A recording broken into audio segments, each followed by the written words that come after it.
disturbance in the background. Kindly Yes, someone. I will mute myself. Okay. It's okay. After. Okay. Live, sir. Okay.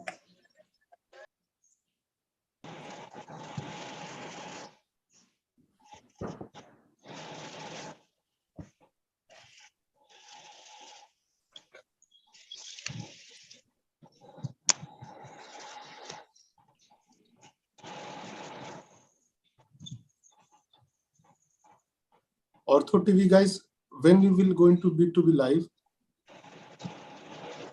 We are live now, sir.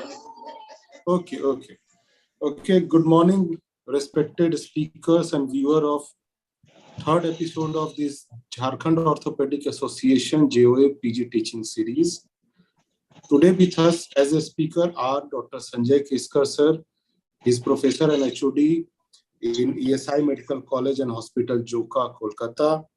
We have Dr. Vijay Kumar sir, who is additional professor in AIIMS Delhi.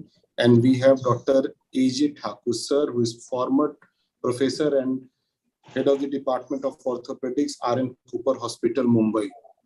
So I would like to invite first the Dr. Nirmal Kumar, the Secretary of Jharkhand Orthopedic Association, to welcome all our respected speaker for this webinar.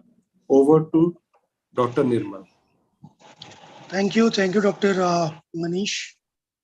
It's a wonderful experience having our third webinar in the series of PG teaching program as we are conducting on behalf of Jharkhand Orthopedic Association in association with Ortho TV. So I do welcome at the outset our distinguished guests for today's program, and all of them are quite well known, and we did not actually introduce them to our viewers. So I'm hopeful that this program, like previous of our series and episodes, is going to benefit especially our PG trainees and also to others who still feel like going back to the basics of orthopedics. So I wish you all a very happy teaching and learning for today's program. So thank you so much again to all the faculties for being here and accepting our invitation on behalf of Jharkhand Orthopedic Association. Thank you so much.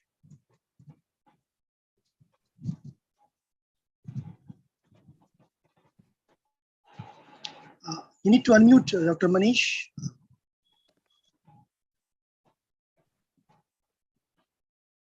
Thank you, Dr. Nirmal, for pointing this out.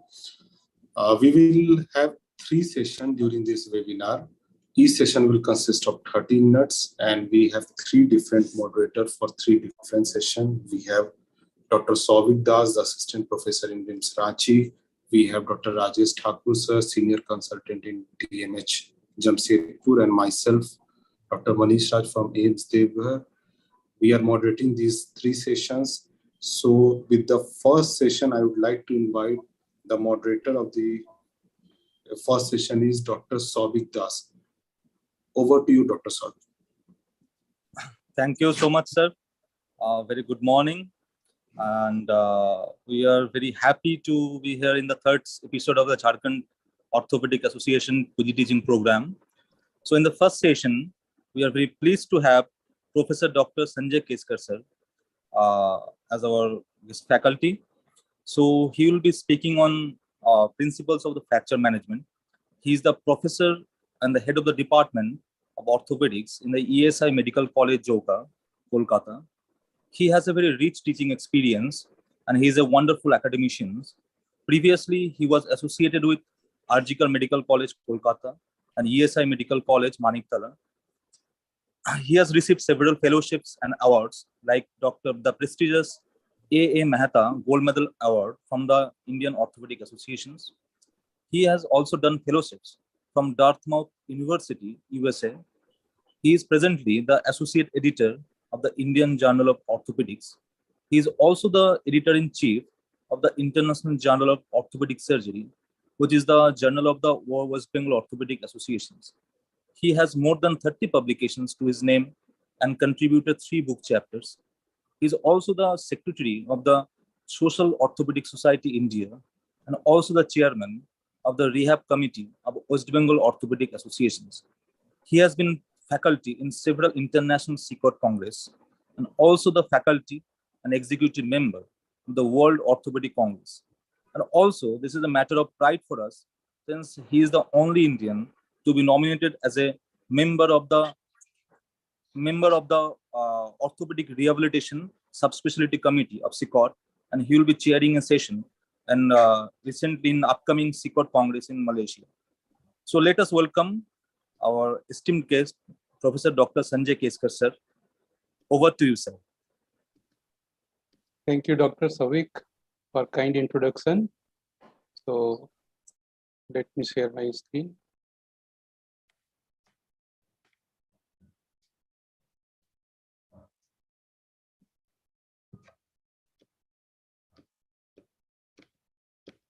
Okay, is it visible now? Yes, sir, it is visible. Okay. So at the outset, I'd like to thank the Jharkhand Orthopedic Association for inviting me for this prestigious webinar for the PGTs. Especially, I would like to thank Dr. Manish and Dr. Saubhik for incorporating me in this prestigious session. The topic given to me, and I would like to thank all the office bearers of Jharkhand Orthopedic Association for giving me an opportunity to share my views in this platform. So the topic given to me is general principles of fracture management. It's a very vast topic. It is very difficult to cover in 15-20 minutes, but I would like to touch upon each and every segment of the general principles of fracture management. So these are the learning objectives. First, I will start with the introduction of the fracture, its classification. Then we'll move on to the evaluation, the clinical assessment, clinical diagnosis, and radiological evaluation. Then we'll go ahead with the emergency treatment and definitive management. And if time permits, I will touch upon some complications. So let us start with the introduction. So you all are aware what is fracture. Fracture means breakage of continuity of bone is known as fracture. To elaborate it more, we can say that a disruption in the integrity of a living bone involving injury to bone, bone marrow, periosteum, and adjacent soft tissues. As far as mechanism of musculoskeletal injury is concerned, it can be by direct force or indirect force or the twisting force. The direct trauma consists of direct force applied to the bone. It can be tapping fractures like bumper injury, penetrating fractures like gunshot wound, and crust fractures. The indirect trauma involves forces acting at a distance from the fracture site. It can be tension, compressive forces, rotational forces. So these are some examples you can see over here. The tension force usually lead to fracture. Example is fracture patella, fracture olecranon. Then the rotational forces, usually the fracture occurs at the diaphyseal region. The compressive forces, the best example is fracture of the calcaneum, then angulation and combination of all these forces. Now to classify fracture, it is very important to describe it in various grounds. The number one is anatomical location.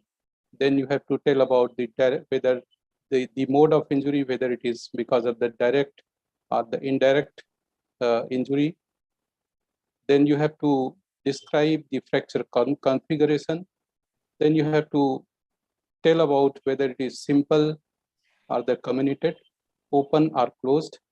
And last but not least, you have to take care of the quality of the bone, whether it is pathological fracture, stress fracture, or green streak fracture seen in children. As far as radiological evaluation is concerned, you have to read the X-ray properly, and you must know about rule of A's. That is, you have to tell about the anatomy, then articular involvement, whether it is intra-articular or extra-articular, Then you have to tell about the alignment, the first plane alignment, that is displacement, anterior, posterior, medial, lateral.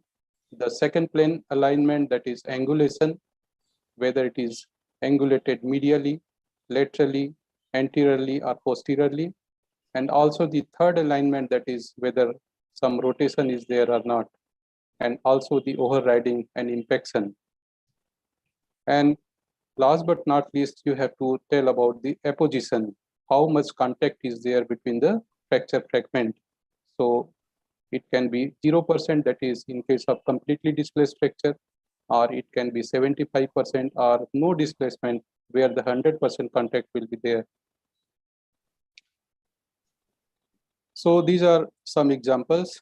As far as configuration of fracture is concerned, it can be transverse fracture, oblique fracture, spiral fracture, linear fracture, segmental fracture, comminuted fracture, compression or impaction, seen in buccal fracture or the torus fracture, and distraction. So you all must be aware of all this configuration of the fractures. Displacement, as I told you, can be one plane, two plane, or multiplanar displacement. So it can be anterior, posterior, medial, or lateral. Angulation can also be anterior, posterior, medial, or lateral. Rotation, impaction, and overriding. So all the description must be described in relation to the proximal.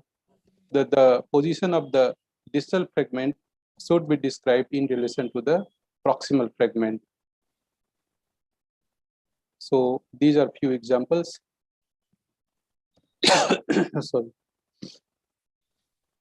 Now, lastly, you have to tell about the quality of the bone.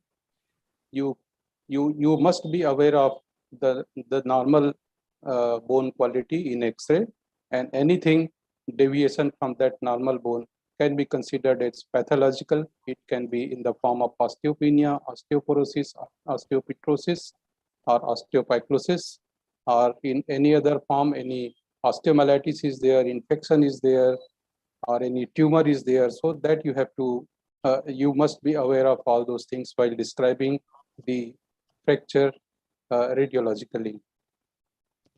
Now, that is the conventional classification which I talked about, but to describe the fracture as one go in a proper way, the one must use the AO or OTA fracture classification,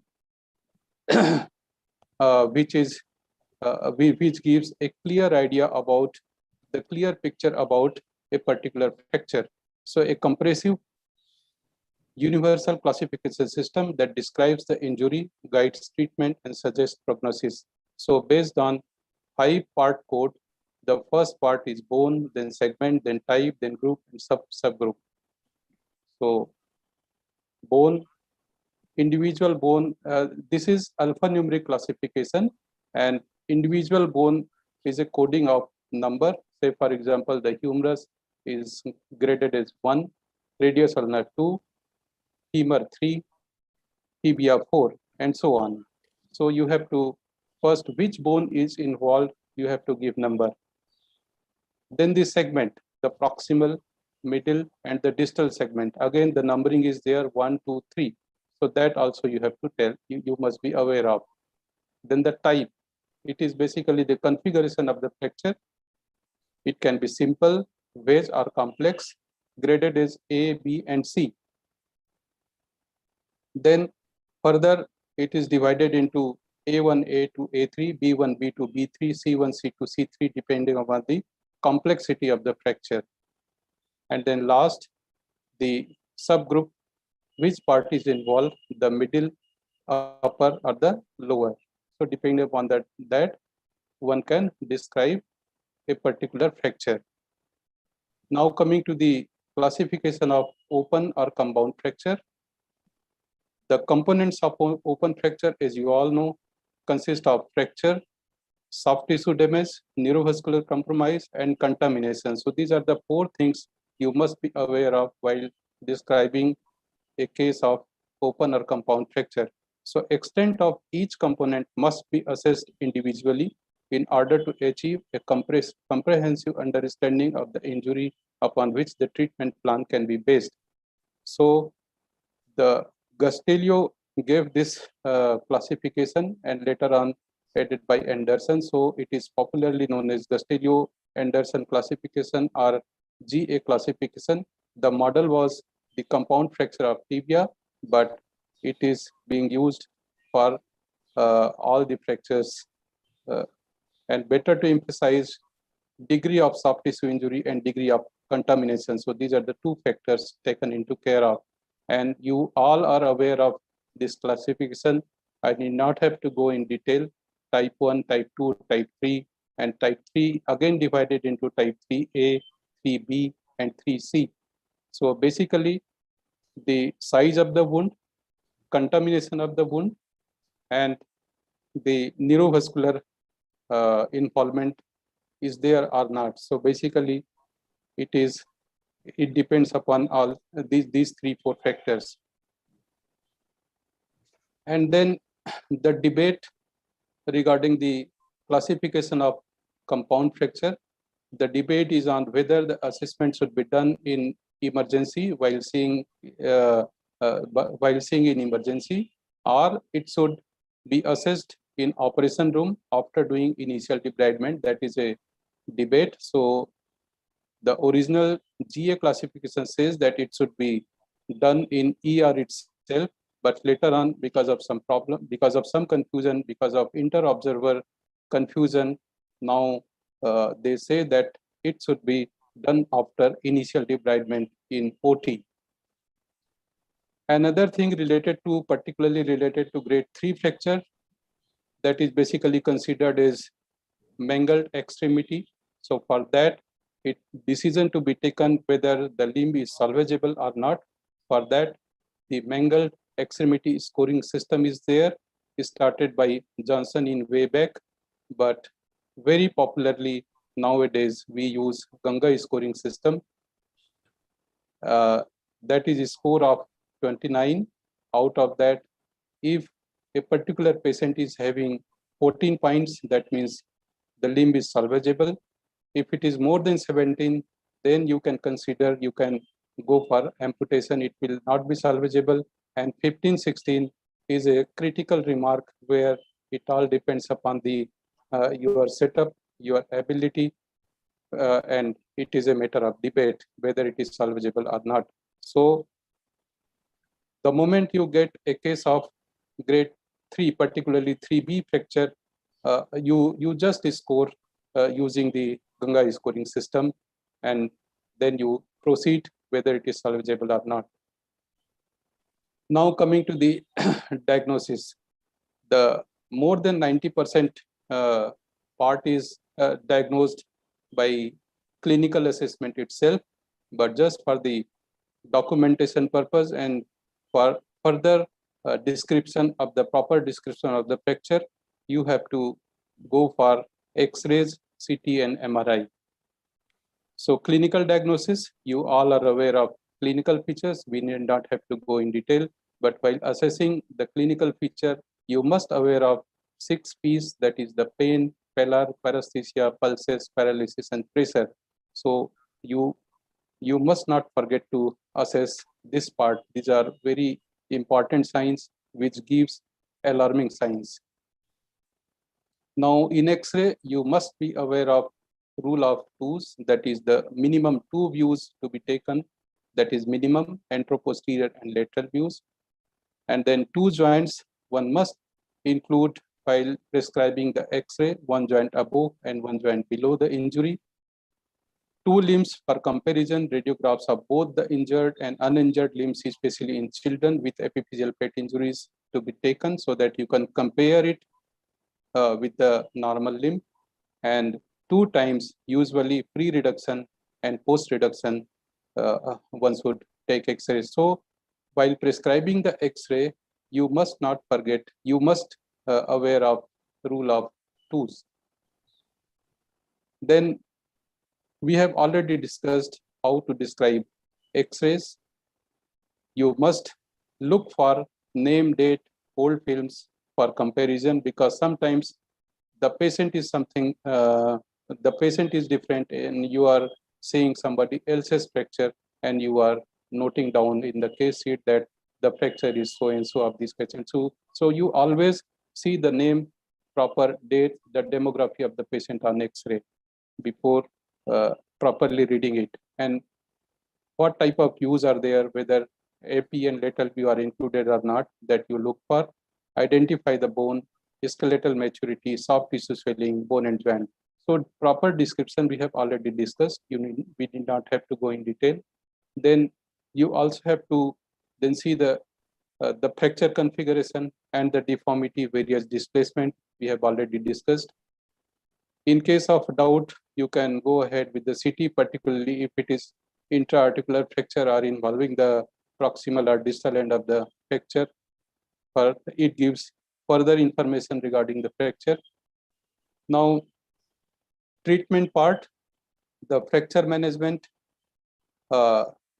Many a times what is happening in our setup, we are seeing the X-ray and directly proceeding for treatment. So I request each one of you that don't treat the X-rays of the fracture, treat the patient. So properly assess the patient and then see the X-rays and then proceed for management.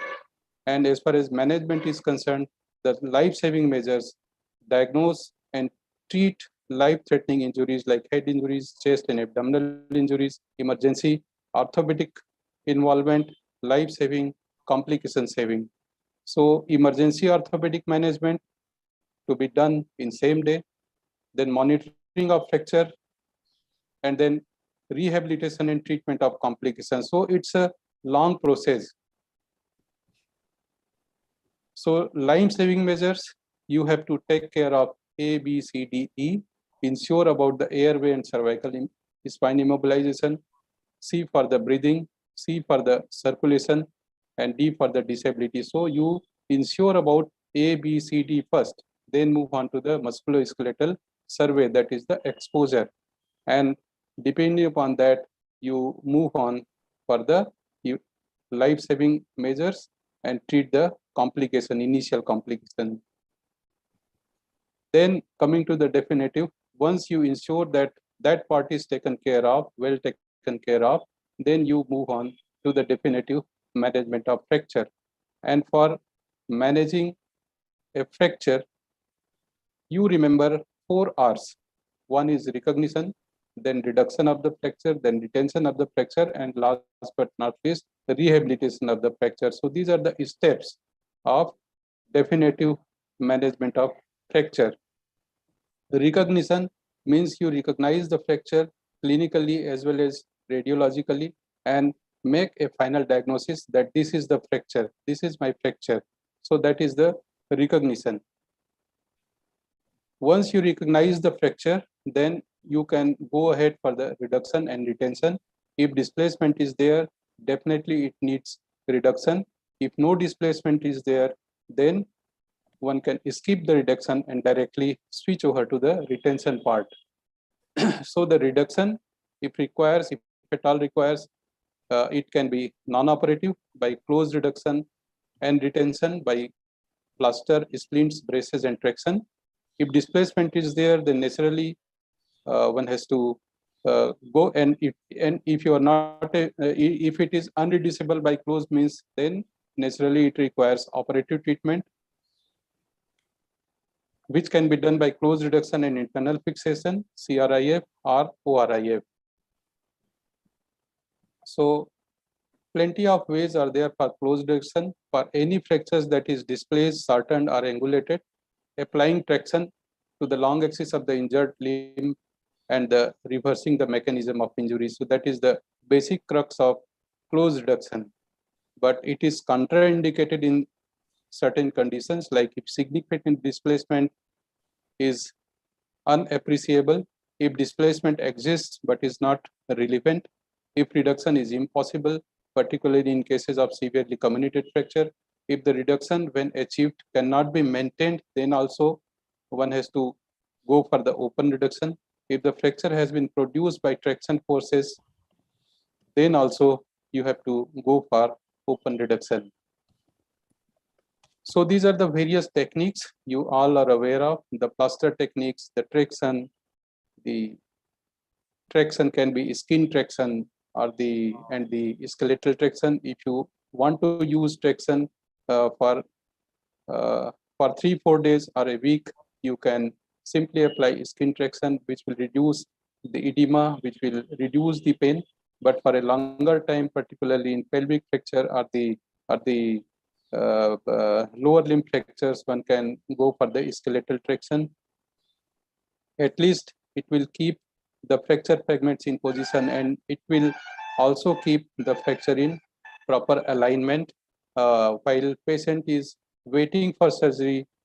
That waiting period can be utilized by giving skeletal traction, particularly in lower limb.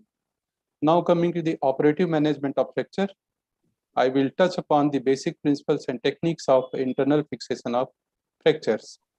So indications: the displaced intra-articular fracture, axial, angular or rotational instability that cannot be controlled by closed methods, open fracture, polytrauma, associated neurovascular injury.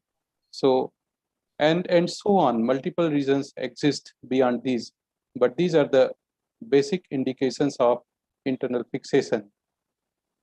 Benefits of internal fixation: we all know that it gives earlier functional recovery, more predictable fracture alignment, and potentially faster time to heal. So these are the advantages of internal fixation. So n number of implants are available, but they can be grouped into the intramedullary implants and extramedullary implants. They can be K-wires, intramedullary nails, screws, plates, tension bend wires, external fixators, TENS, and some special nails. So one must know about their functions and principles while applying any implant. Until and unless you are aware of all the principle of putting these implants, you will not be able to achieve desirable result. And at some part of time,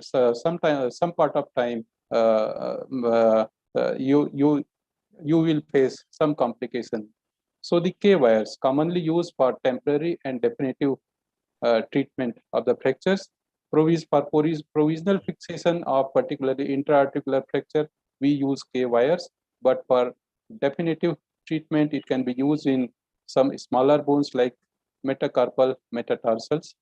They do not resist rotation and have poor resistance to torque and bending forces.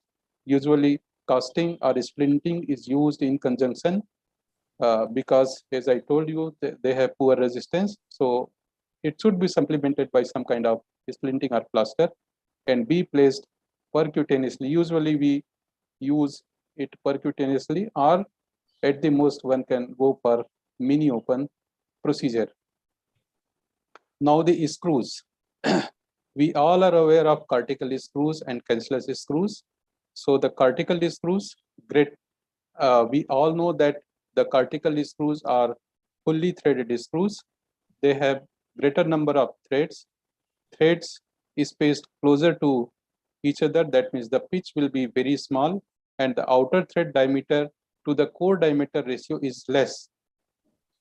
So better hold in cortical bone. So it is used in cortical bone.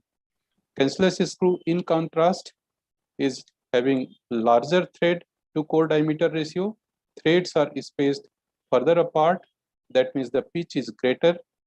Lag effect with partially threaded screws, and theoretically allows better fixation in cancellous bone. So leg screw fixation, you must know about the principle of leg screw fixation. So screw compresses both sides of fracture fragment. Best form of compression, poor shear, but having poor shear, bending, and rotational force resistance. So the leg effect can be given by two ways. As I told you, the partially threaded screws are lag by design, and fully threaded screws, sometimes we use cortical screw to give lag effect, and that is given by a technique. And technique, I don't feel it needs any description, but just for the PGTs, by cortical screws, you drill the near cortex as a diameter of the thread diameter, and the far cortex you drill at the diameter of core diameter, and the outer cortex needs to be countersunk to get into the, so that the head of the screw get into it, and that will give the lag effect while compressing the fracture. Now various plates are available: buttress plate, counteract compression and shear forces, commonly used around joints to support intra-articular fractures. Then the compression plates are available, counteract bending, shear and torsion forces. They are eccentrically loaded holes in the plate and commonly used in long bones.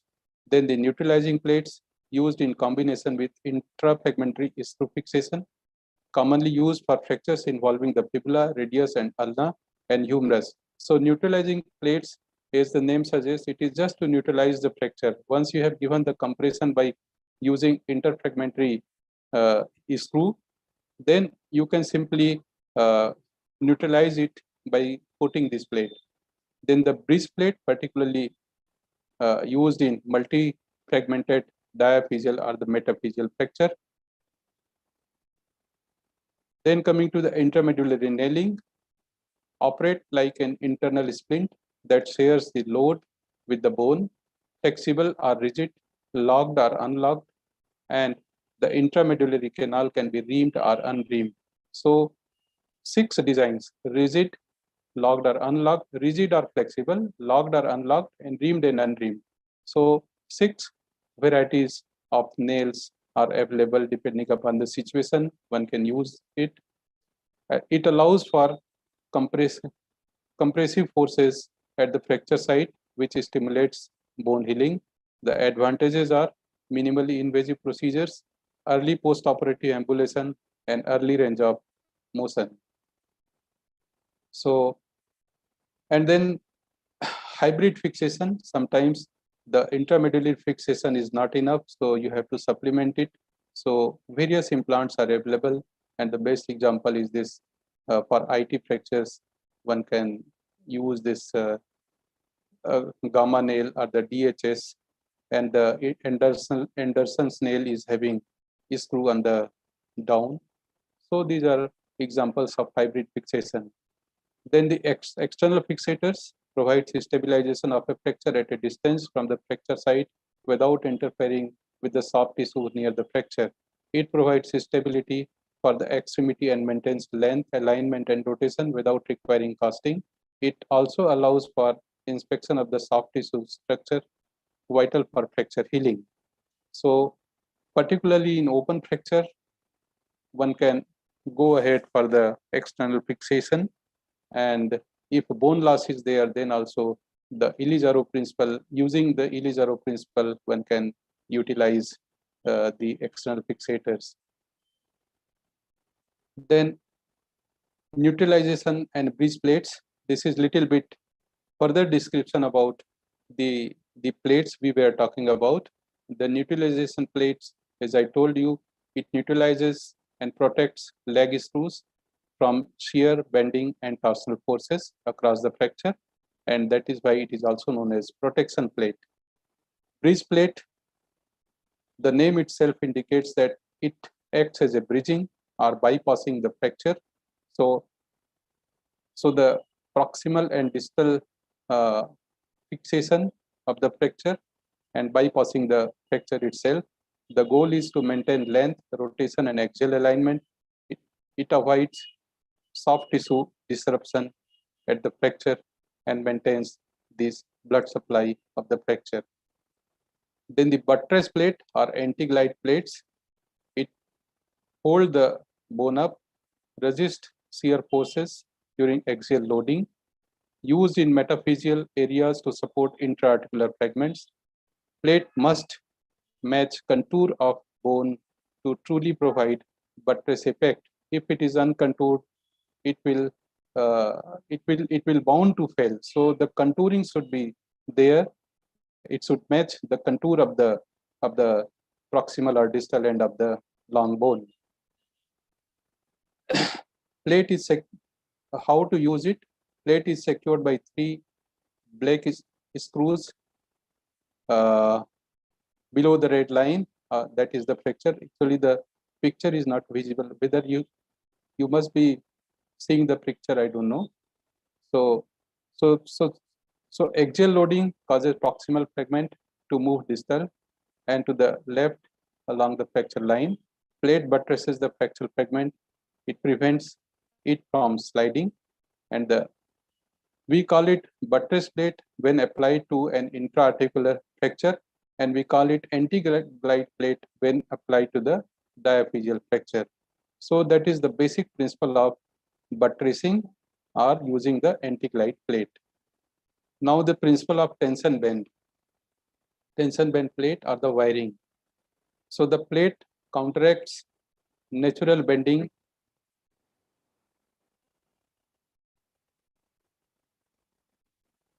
What happened? Something. Sir, kindly continue, sir. Okay. Sanjay. Okay. So plate counteracts natural bending moment seen with physiological loading of bone applied to tension side to prevent gapping. Plate converts bending force to compression. An example is proximal femur, olecranon fracture, or the fracture patella, 2-part fracture patella. So there we utilize, by utilizing the tension bend principle, we fix the fracture. So tension bend theory, as I told, the fixation on the opposite side from the articular surface provides reduction and comprehensive force at the joint by converting bending forces into compression. So that is the basic principle of tension bend theory. The fracture has tension forces applied by muscle or load bearing. Then the compression plate, compression plating. First, reduce and compress transverse or oblique fractures. Here, unable to use leg screw, exert compression across the fracture.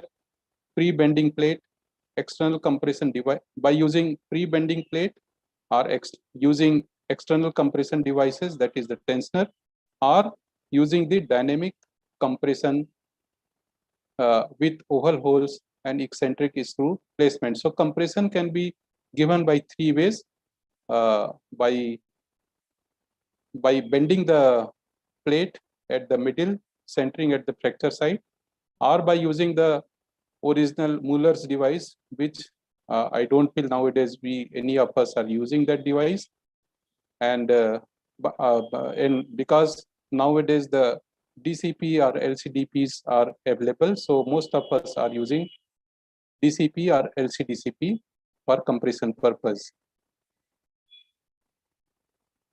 So these are the technique how to utilize. These are the original Muller's device. By using that compression device, one can compress it, and then the pre-bending plate, that is another technique, and using the DCP and LCDCP is another technique. And neutralization plate is used if you are using the compression screw, interfragmentary compression screw. Then came the locking plates. So locking plates, screw head has threads that lock into threaded hole in the plate, creates a fixed angle at each hole, theoretically eliminates individual screw failure. Plate bone contact not critical. So what are the indications of using locking plates? Osteopenic bone or osteoporotic bone, metaphyseal fractures with short articular block, and the bridge plating. Nails, we have already discussed much about it.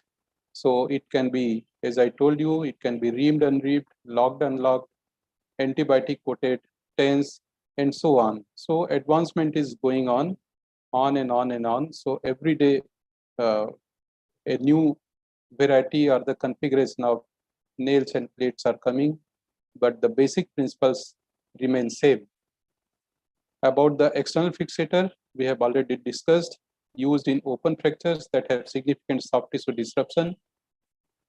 In soft tissue injury, acetabular and pelvic fractures, severely comminuted and unstable fractures, fractures that are associated with bony deficits, limb lengthening procedures, fractures associated with infection or non-union. Now, management of open fracture, the goals of treatment of open fractures is to prevent infection, number one, to allow the fracture to heal, that is number two, and to restore function in the injured limb. So, stages of management, the initial assessment, primary operations, secondary operations, and lastly, the rehabilitation. So that is the principle of managing open fracture. So the antibiotics, debridement, stabilization, and wound coverage is the crux of managing open fracture. Now coming to the prevention of treatment or prevention of complication of fractures, one must aware of the early complications, the immediate complications, early complications, and late complications, and depending upon that one should take care of all those complications, like you have to prevent the shock, ARDS, fat embolism, crush syndrome, gas gangrene, DVT, bed sores, depression, so forth and so on. Similarly, probable early complications could be visceral injury, vascular injury, compartment syndrome, Walkman's ischemic contracture, nerve injury, hemarthrosis, infection. So one must be aware of all these complications. So try to prevent it. But if at all occurs due to delay in coming to you or delay in treatment due to some other problem, one must take care of all these complications. And delayed complications is not the purview of this lecture. That needs to be individually taken care of each and every complications. Some special fractures needs attention, like fractures in children, pathological fractures. They need special attention and special kind of treatment. Then once you have completed the treatment, the most important part is rehabilitation. If you have recognized the fracture well, if you have reduced the fracture well, if you have retained the fracture well by internal or external means, but if you are neglecting the rehabilitation part, everything go into hell and the expected result will not come up. It is bound to go into some kind of complications which we are facing in our day-to-day practice, like stiffness, the diffuse atrophy, and these are the complications. So one must take care of rehabilitation. This part should be given equal care. One must take care of this part also. Otherwise, as I told you, things will be going to hell. So physiotherapy from day one, then ADL training, activity of daily living training, gait training, and special exercises must be insisted from day one itself. And one should also aware of the mental and social well-being of the patient. So you should rehabilitate him in all aspects. Then and then only you will get the desirable excellent result. To summarize this lecture, proper assessment of fracture. You assess the fracture properly, then ensure about ABCD, then proceed to the definitive management of closed fracture by using 4 R's principle, that is recognition, reduction, retention, and rehabilitation. And for open fracture, do irrigation and dressing, stabilize the fracture, cover the wound as early as possible, and with supportive treatment like antibiotic coverage, antibiotic beads, gap fillers, Ilijaro principles, and so forth and so on. So while doing the treatment or managing the fracture, one must respect the soft tissues, choose appropriate fixation method, achieve length, alignment, and rotational control to permit motion as soon as possible, and understand the requirement and limitations of each method of internal fixation. So with this, I thank, and today is Mahalaya. On this day we remember our ancestors. So I pray for them, and I greet from eastern part of India to all of you for forthcoming Navratra, which is going to commence from tomorrow. Thank you very much. Thank you so much, sir, for such a inclusive and insightful presentations. And you have rightly and lucidly described everything, every aspect of fracture management, right from identification, from descriptions, emergency management, definitive management, and also give stress on the soft tissue aspect of the management and the rehabilitation aspect, which is often neglected in our part. So I have few participants have asked questions. A couple of questions I have. Regarding the soft tissue management, one participant has asked, in what cases and what type of fractures the soft tissue management takes priority, and what should be the tenet to avoid any soft tissue complications? Particularly, say some fractures are even the fractures are coming to us as a closed fracture in initial assessment, but one should thoroughly assess the nature of injury. If it is high velocity trauma, then initially it may look like the closed injury, but we must not forget the kind of injury like moral level lesion, particularly if it is a fracture of the shaft of the femur, which can cause moral level lesion. So initial 2-3 days you will not be able to understand, but if you take the history properly, if you are aware of the nature of injury, if it is a high velocity injury, so initially there might be some contusion, some this thing, but you have to be very cautious about those cases, because after 2 to 3 days it might turn into a severe soft tissue injury, and the result will be very devastating. So one must take care of that. So there is no harm waiting for some time. And if you feel that some kind of trauma, particularly in children like supracondylar fracture, or the tight bandage is there, then you must aware of the possibility of compartment syndrome. So you have to be very cautious about that. Jumping into definitive fixation without taking care of soft tissue may lead to, again, devastating conditions.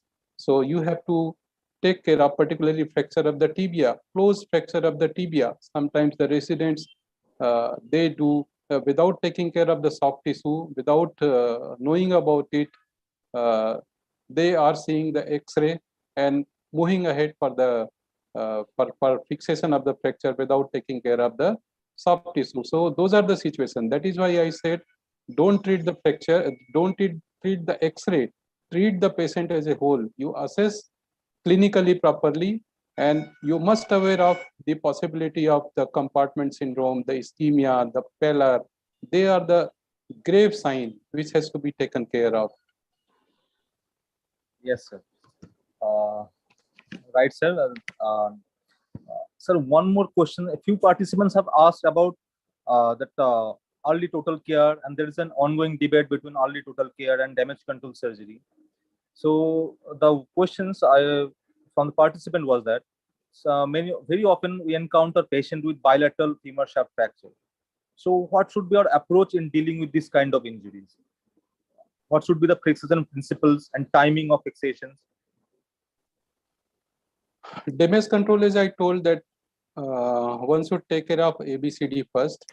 If that part is okay, then as early as possible, stabilization should be done. That is the basic principle. So in case of bilateral fracture of the femur, one should aware of, one should take care of the shock, one should take care of other probable complications.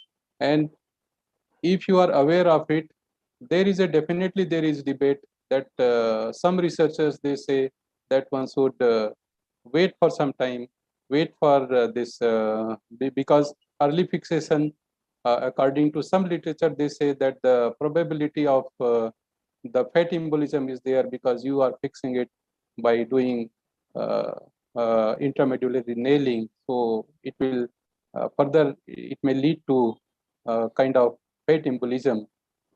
But if you are very well taken care of that ABCD, then I don't feel there will be any problem doing early fixation.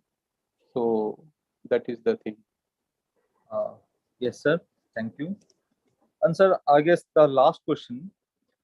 Sir, lots of patients comes with setting with open injuries of lower limb injuries and fractures. So the question from the participant was, is there any role of antibiotic wound wash in emergency itself during first contact in emergency? Yes. So the intravenous antibiotic coverage must be there. There is no doubt about it. But as far as local antibiotic use, that means the wound lavage by using antibiotic, that is a question of debate. But I don't feel there is any harm using antibiotic, though the research is going on whether really it works or not. But intravenous coverage must be there. But as far as local use is concerned, still it is on research whether really it works or not. But in my personal opinion, there is no harm using antibiotic. Okay, sir. I think that's all. Thank you so much, sir, for sharing your knowledge and to be here with us and sparing your valuable time. We again thank from the Jharkhand Orthopedic Associations for your esteemed presence. And I also extend Mahalaya greetings and Navratra greetings to you and your family. Thank you so much, sir. Thank you. Okay. I guess we can move on to the next session. Over to you, Dr. Manish, sir. Dr. Rajesh Thakur sir will be moderating this session. The speaker will be Vijay sir. Over to you, Dr. Rajesh Thakur sir. Rajesh Thakur sir, are you there? Rajesh Thakur sir, are you? Yes, sir. Okay, sir. Thank you very much. Good morning, everybody. Today we have a very young, dynamic faculty, Dr. Vijay Kumar D. He is an additional professor in the Department of Orthopedics, AIIMS, New Delhi, and he has done post-graduation from the same institute. He is the faculty in charge of bone bank at AIIMS and faculty in charge of vegetative fracture at the same place. He has organized many pedagogy courses and he was a senior research fellow from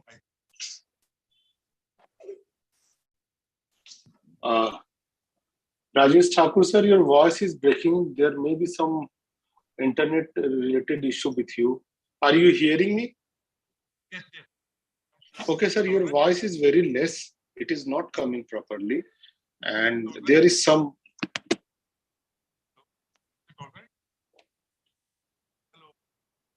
Sir, we are hearing, but it is your voice is coming very less, sir.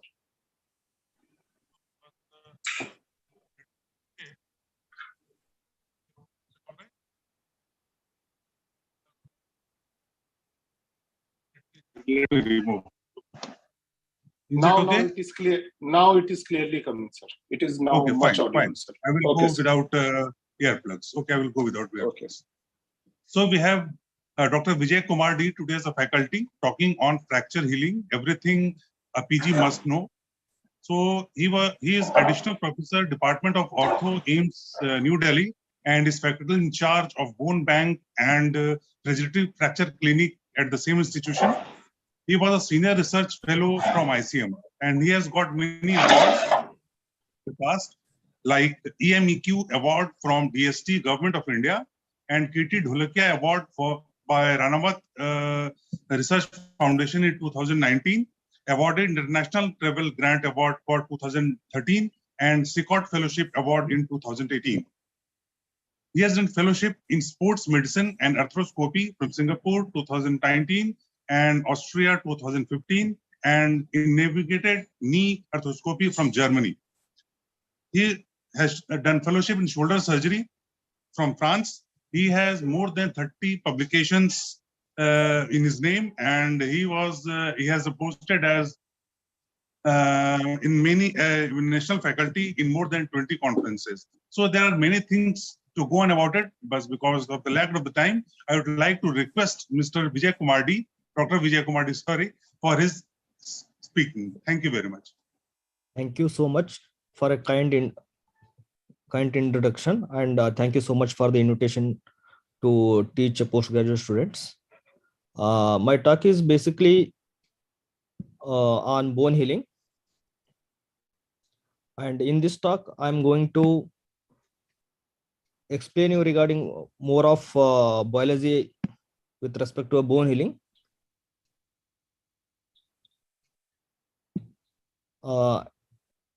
Is my screen is visible to you? No, sir, your screen is not visible to us. Now it is started coming, sir. Okay. Yes, sir, now it is visible. In this talk, I'm mainly concentrating on the concepts of biology in the healing process of a fractured bone. And there are some new concepts emerging, and there's some new terminologies which were using earlier. Now they have replaced by new terminologies. So the focus will be on more on biology of a fracture healing process. So this is the fracture of tibia, which are managed with the two different kind of techniques. So the postgrad student must be seeing these X-ray, and you can make a difference in the healing of these two bones. You can see on the left side of the fracture management, there is a direct, you see the fracture and the fractures in the follow-up X-ray. Hardly you can see the fracture line, and there is a continuation of the trabeculae and cortex in the follow-up X-ray. And we can term these fracture as united in left side of the X-ray. In the same tibia fracture, which can be managed by nailing also, and you can see the difference between these two X-rays, which are managed by plating and nailing. And there are two different concepts of managing these fractures, which I'll be going to elaborate in further slides. And here you can, the major difference between these two X-rays are, you can see the callus on the right side of the fracture, which are managed with the nailing. You can see there is a bulging and there is a callus formation, we can easily visible. And in the same way, the fracture managed with the plate with the absolute stability, though bone is united, but hardly you can see the callus here. So broadly to speak, the fracture heals in the both the way, but the way the fracture healed is completely different. The biology is completely different in these two well-managed fracture cases of a tibia. So as I was suggesting, the difference between the bone healing in these two fractures, the left side of the X-ray, which are managed with the absolute stability, where the fracturing is mainly by the direct bone healing. Earlier it was called as a primary bone healing. And on the right side, which the fracture healed, and you see the callus there, which is called indirect way of bone healing. And earlier it was termed as secondary bone healing. So there are new terminologies given by the AO. If you have seen these a decade back, it was earlier it was called as primary bone healing. Now it is replaced by a direct bone healing, and secondary bone healing, which is replaced by indirect bone healing in the current scenario. So learning objective of my talk is to explain you a different process and different phases of a bone healing, that is direct and indirect, and also to describe the factors that influence the fracture healing in the process of healing, and also tell you to recognize the importance of tissue for bone healing, and also the effect of osteosynthesis. The choice you made to fix the fracture also has whether you want a direct bone healing or indirect bone healing, that you should decide before choosing a osteosynthesis in any fractures in the body. So before going further, one thing you should understand is the micromachine at the fracture site is the a strong mechanical stimulator for the formation of a callus. Formation of callus means there is a stimulation of a connective tissue, the stimulation of osteocytes, osteoblast, which these stimulations, they bring all these cells at the fracture site, and the process of bone healing starts. So the concept is micromotion at the fracture site is important, but one should understand this, that the motion should be a controlled manner. If you give a uncontrolled motion, there will be disruption of the hematoma and callus, and you won't achieve the healing the way you wanted. So I always tell all my colleagues that orthopedicians should feel lucky, because bone is the only tissue where when it is broken and it is again, there is a regrowth of the bone tissue at the fracture site. It doesn't happen in anywhere in the body. It doesn't replace by the same tissues. For example, if skin is broken, if there is a skin tear, it's replaced by a fibrous tissue, not by the skin, the way. But bone is, we are lucky, the nature heals with the bone tissue, and we take the credit for the natural process of bone healing. But most important work of our orthopedic surgeon is to, when the process of bone healing is going on, we have to align the long bones. We have to align the bones in the desired places. That is our work. Healing is not our work. Healing is a natural process, but we have to provide a comfortable environment for the healing process to take place. That is our main work. So method of bone healing also depends upon whether it is a primary, direct or indirect, depends upon the type of fracture, and it also depends upon the reduction methods, whether you are doing a direct reduction or indirect reduction, that influence the type of bone healing, and type of stability you want to achieve, whether it is absolute stability you want to achieve or a relative stability you want to achieve, that influence the type of bone healing, and type of implant you choose, whether you want the implant that gives absolute stability or implant that gives a relative stability, that also influence the process of bone healing. And before you managing a fracture, you should understand that what is the why you should understand this fracture healing process. Do I need to understand the fracture healing process, or just you go and do surgery or do manage your fracture without understanding the fractures? If you don't understand the fracture healing process or the healing phase of healing, there's high chances that you will be managing these fractures without any concept. So most important thing why you should understand is to give a fracture a very good stability. So which kind of stability you want to choose, and which kind of stability you want to provide to that particular fracture, so that it heals well, and there should not be any discontinuation at the end of your management. And the other factor important for the understanding of these healing process is fracture reduction. You want to plan well before. If you are managing any fracture, you have to decide whether you want to go for a conservative treatment or a surgical treatment. Whatever may be the choice of treatment, the reduction is most important. If it is a well reduced fracture and a well controlled micromotion at the fracture site, there is abundant callus formation, and there is eventually it heals well. If there is a mal reduced, there is uncontrolled motion at the fracture site, there is a likely that the process of boning will not take place, or disruption in the bone healing process, and you will end up getting a non-union. And most importantly, as previous speaker very well said, that soft tissue handling is very, very important in all these cases, which again hampers the bone healing process. For any given fracture, you know that it can be managed with the plaster, which gives us stability. One, you should understand that what kind of stability you are expecting in a particular fracture, and the same stability or further stability devices also available in terms of doing a open reduction and internal fixation, whether it is a plate or nail. Process of healing will give you an idea of how do you want to manage these cases, whether you want to do a conservative management in a plaster and you want to achieve bone union, because ultimately the aim of our treatment is to achieve a bone union and give a very solid bone at the fracture site so that they can do activity like a pre-injury level. So choice of treatment depends upon the concept you understand or healing process. You completely understand the healing process or type of healing you wanted. So all those factors really matters, because most of the time when we are managing these fractures, we rarely think of biology of a bone healing. We just think of reduction and fixation, but we rarely think, or even the biology of bone healing will not come to our mind.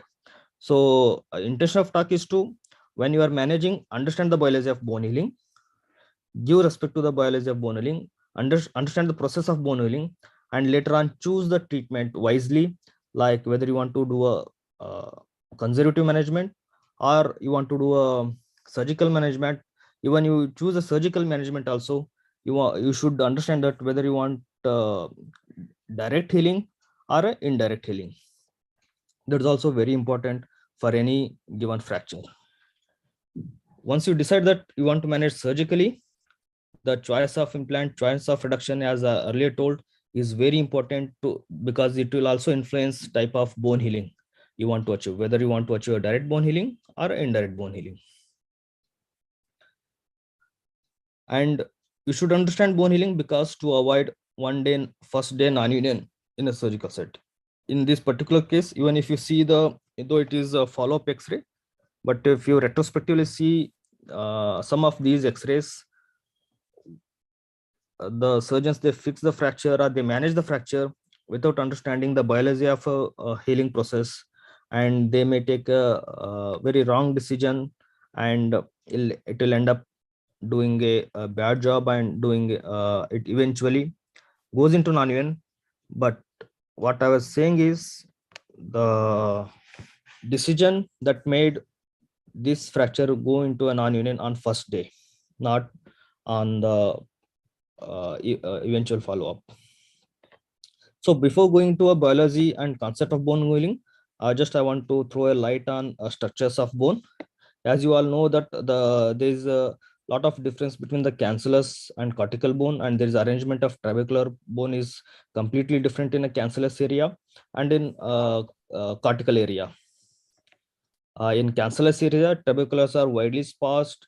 There is a lot of space for the matrix to come in, and all cells are to deposit, and which is completely different with respect in case of cortical bone, where there is very compactly arranged trabeculae, and there is and these cortical bones are continuously monitored or remodeled by the cutting cone cells. And blood supply, one should not forget in the process of bone healing, because if you cut the blood supply, all the process of bone healing will stop, and you will not get a desired bone formation at the fracture site. So one should, that is the importance of restoration of blood supply and restoration of soft tissue and restoration of periosteum at the fracture site. And most of the blood supply, we know that it comes through a nutrient artery, and other than that, we have periosteum, soft tissue, surrounding soft tissue also contributes to the blood supply of a bone. And the bone healing, as I told earlier, there's two ways of bone healing at a given fracture site, whether it is a indirect bone healing or a direct bone healing. Indirect bone healing is a process of bone healing where you see the presence of callus on X-ray. You see that there is a hematoma on a plain X-ray, the soft tissue shadow, then it is gradually replaced by a soft callus and a hard callus, and you see that callus is there. When you see a callus, that means the bone is healed by a indirect method of bone healing process.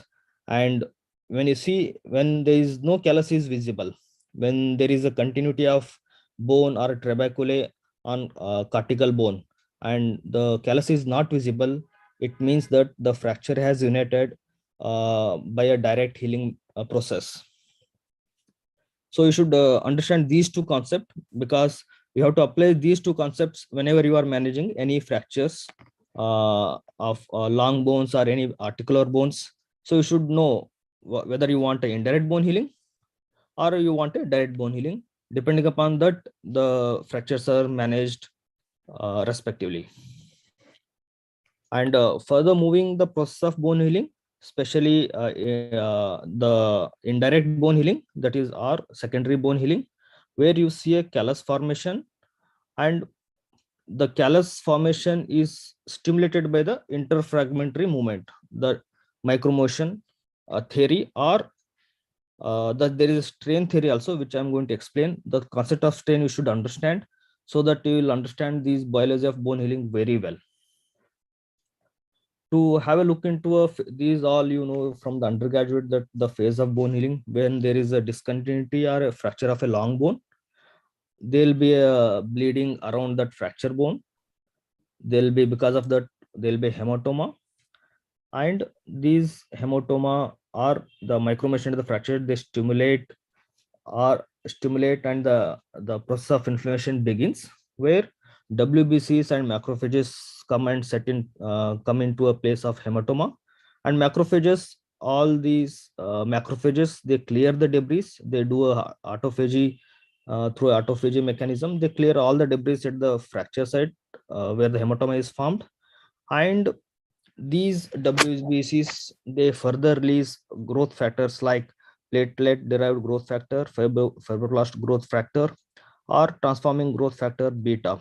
These three major factors that helps in providing a neovascularization at the fracture site, which further enhance the inflammation, and they bring the bone forming tissue and bone remodeling tissue at the fracture site.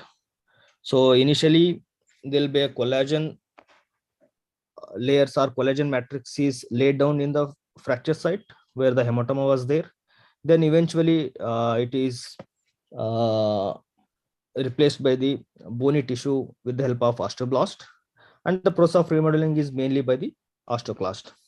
All these things you know that you have learned in your undergraduate days, but what you have to learn in post graduation is importance of each phase of bone healing, because you should know when to intervene, when not to intervene, and if you want to intervene, and what are the ways to intervene. All these things, if you want to understand, you have to understand the basics of biology of a bone healing. So when there's an inflammatory phase, I told there's an inflammatory cells come and they lay down there's a macrophage and WBCs. They further stimulates chondroblast, mesenchymal stem cells, further derived into a chondroblast, osteoblast, and osteocyte and osteoclast. Chondroblast mainly, chondroblast and fibroblast mainly induces collagen formation at the fracture site. They make a fracture sticky because of these collagen fibers and granulation tissue, and which till this time there is no visible changes on the X-ray. So there's still you see the gap at the fracture site if you see on the X-ray, and later on it is the bone forming tissues are laid down, and there are with the help of osteoblasts and osteocytes, then where there is a beginning of the hard callus, or this soft callus is going to end, where the hard callus formation is going to take place. This is the phase where you can see the visible the process of bone healing is visible on the radiographs, and eventually these soft callus are replaced by the bony tissue and leads into a hard callus formation. As I was suggesting, the strain theory of a fracture healing is very important to understand. One should know that strain is the resistance to withhold the strain is the resistance withheld by the bone tissue when the stress is applied. For example, in this particular fracture, when there is a fracture, and you know that if you want to manage this fracture, you have decided whether it's a plating or nailing, and you want to reduce the strain when the force is applied to a fracture site. So if the at the fracture site, if it withholds the strain and there is a controlled motion, which indirectly stimulates the callus formation, and there is a abundant callus formation, eventually it heals. If first the fracture site doesn't hold the stress or strain, and that leads to disruption of the process of bone healing, and we end up not getting a desired results. So the strain theory is when it is applied to a material, it produces stress within the material, results in deformation. So we have to withhold the deformation process, or we have to control the stress across the fracture using any stabilization method, so that there is a desirable or controlled motion at the fracture site, or the strain is not too much where the deformation forces are more, and there is a deformation at the fracture site. As I have said before, that the strain is the very good mechanical stimulator or inductor of callus formation, and when the tissues are formed and the strain across the fracture sites are increased, which further stabilize the fracture ends. And one should understand that when you're treating a fracture, many times there is both direct and indirect mixture of healing process. Not necessarily that if you're treating, there's a particular way of it leads to only one way of bone healing. Many times there is simultaneously both the process of bone healing may take place.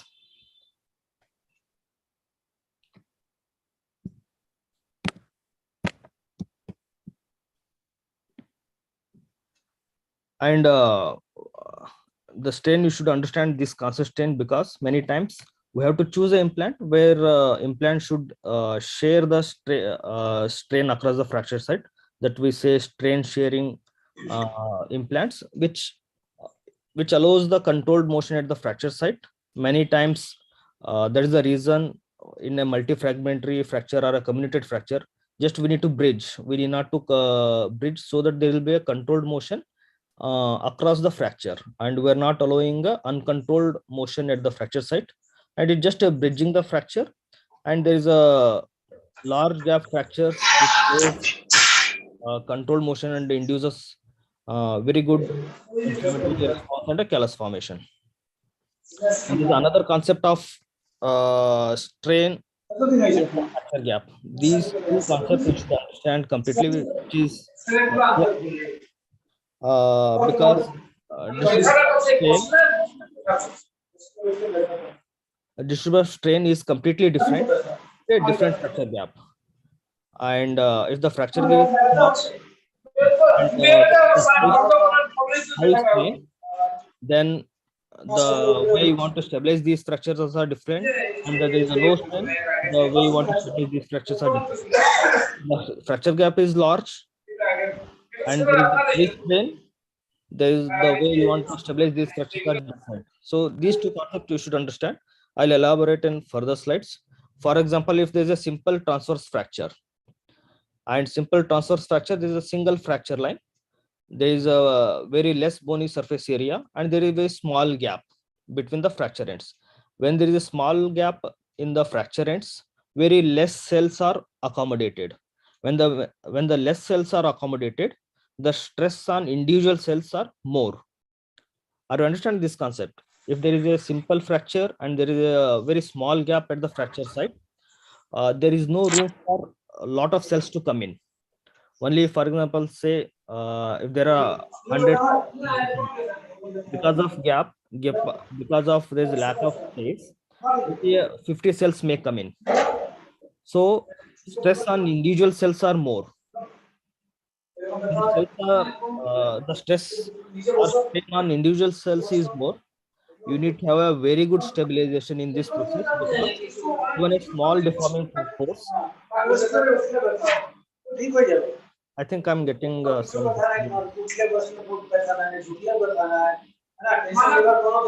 Can someone unmute, please?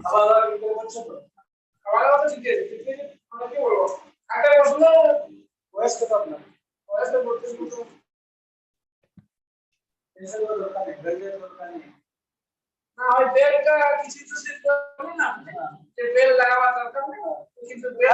Dr. Naveen has to unmute himself.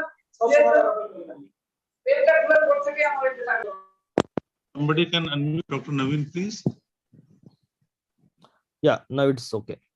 So this concept very important to understand. When there is a simple fracture, there are very small gap is there, and the small cells can accommodate in a narrow gap. So when the small only limited cells are accommodated, so there is a stress on individual cells are more. So even you apply small forces, small deforming forces, there is high chances that there is a disruption of the disruption at the fracture site, and eventually it go into a non-union. So simple transverse fractures are, that is the reason simple transverse fractures are difficult to treat than a comminuted fracture where the fracture gap is more. So unlike these simple transverse fractures, if you see a high fracture in a large gaps of fractures are like oblique fractures or a comminuted fracture where the fracture gaps are more. When the fracture gaps are more, there is a very large amount of space to accommodate higher number of tissue regenerate cells or bone forming cells at the fracture site. When there are say in place of 100 cells, there will be 200 cells in a larger gap. In a narrow gap, in place of 100 cells, only the 50 cells may come in. So that is the reason larger gaps are higher tendency to heal well than a small gap fractures. So here the cells are accommodated more, and individual stress on the cells is very less because number of cells are more. So you should understand these two concepts of strain and stability. And there is a very well known graph for the mechanobiology of healing. You can see here on the left side there is a interfragmentary strain. When the interfragmentary strain is more, right, it means there is very large gap, and when there is a large gap, there's a large number of cells are accommodated, and there is a process of indirect bone healing may take place, and you have to do a very relative stability in these kind of cases. When there is less strain across the fracture, like there is a very narrow gap. When there is a narrow gap, you have to do a rigid fixation to get a direct bone healing. So grossly, if you want to get indirect bone healing, there should be a larger gap at the fracture site, and you have to provide a controlled motion. That is very important. Providing a controlled motion is very important, and eventually it is replaced by a living bone, and it goes through a process of fracturing, as I was explaining earlier. Initially there will be a granulation tissue, then there is a neovascularization tissue. The neovascular tissue brings all the cells, and initially there will be a fibrous and connective tissue formation. Eventually it is eventually there is a mineralization of the matrix, leading to a calcified formation of a bone. Initially there will be a oven bone, then it is replaced by lamellar cortical bone at the fracture side. And once the lamellar bone is laid down, and the process of remodeling with the help of osteoclasts begins. And these are the mechanical effect of indirect bone healing. When there is callus forms, once the callus forms, there is a sticky across the fracture site, and there almost movements are abolished once the soft callus is formed. That is the reason initially we want 3-4 weeks to very good stability. Then most of the time after 4 weeks we see that there will be not much motion at the fracture site. Then we change into a different plan. For example, initially we want a complete cast. If you are managing a fracture through conservative management, then after 4 weeks, to prevent stiffness, and you already knew that by 4 weeks there will be sticky ends and there will not be much movements, you replace it with a slab, or you take out one joint so that you can start moving the joints before or after the fracture. And in direct bone healing, there will not be any visible fractures. There will be a very small gap in this process of bone healing. That is the reason you want this kind of direct bone healing at periarticular area, because there also be a cartilage above the fractures in periarticular area. You want to maintain that continuity of cartilage, so you don't want any gap there, because if you want indirect bone healing at around the periarticular area, then you are choosing a wrong way of bone healing process, and there will be a widening of the articular area, and there is a cartilage loss, and there is osteoarthritis. So you want a complete continuity of the cartilage, and you want direct bone healing at that place particularly. So that is the reason you want absolute stability around periarticular area, where you want to reduce a gap at the fracture site, and there is no room for the cells to come in. So where the fracture heals by direct healing, there is a direct contact with the fracture surface, and it heals by the direct method of bone healing. Hence, you don't see callus formation in this process of bone healing. You can see that you don't see any intermediate fibrous connective tissue in process of direct bone healing. That is the reason you don't see the callus. And even if you do if you give absolute stability by internal fixation, especially in long bones like a both bone forearm or in a periarticular area, these are the area you want a direct bone healing process to set in. You don't want an indirect method of bone healing in these particular sites. So there are many other factors also which influence the bone healing process, like whether it's a low energy trauma or high energy trauma, or it is an open or closed fracture. Because in an open fracture, you lose all the hematoma that has occurred across the fracture site. So there is no way that the natural process of bone healing process will take place there. So these factors that influence the bone healing process, like bone loss. There's a comminuted fracture, you see that there's a bone loss. Many times it also influences the process of bone healing. Soft tissue injury, very well explained by the previous speaker. And the anatomic location, as I was saying, if it is a long bone shaft of the fracture, you want an indirect method of bone healing there. You want a relative stability, so you prefer to do a relative stability there. And in case of comminuted fractures, you want to maintain those larger bone gaps, larger fracture gap there, so that many cells can come in and set in the process of callus formation. So you just do a bridging plating there to control the motion and achieve a bone healing there. And these are the other factors which are well covered, which I'm not going in detail with respect to soft tissue and periosteum injury. So the take home message is there is a cascade of biological event that takes place when there is a break in the fracture, and you should understand the biology of the process of bone healing, whether the healing is by the direct or indirect method of bone healing. And you should choose your stability methods, fixation methods, and reduction methods depending upon the process of bone healing you want. And in case of direct bone healing, where the fracture gaps are very less and there is a direct contact of the bone, and there is no visible callus formation in case of direct bone healing. Whether in case of indirect bone healing, the fracture gap is more, their abundant cells can come in, and if you provide a controlled environment, a controlled movement across the fracture site, it heals very nicely in case of direct bone healing. Thank you.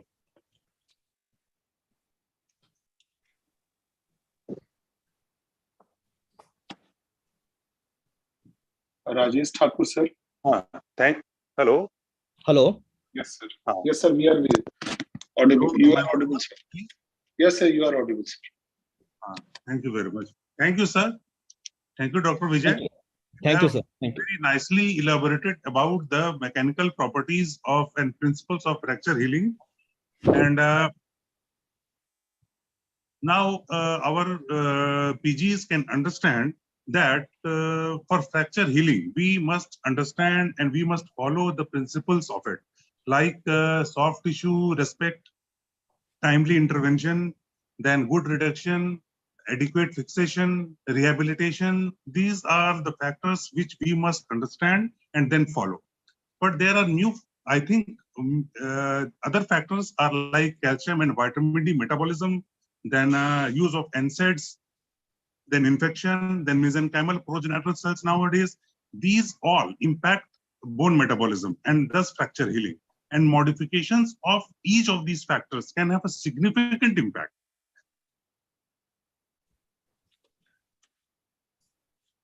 But they necessarily, they don't have a definitive, yes, please. Yes, sir.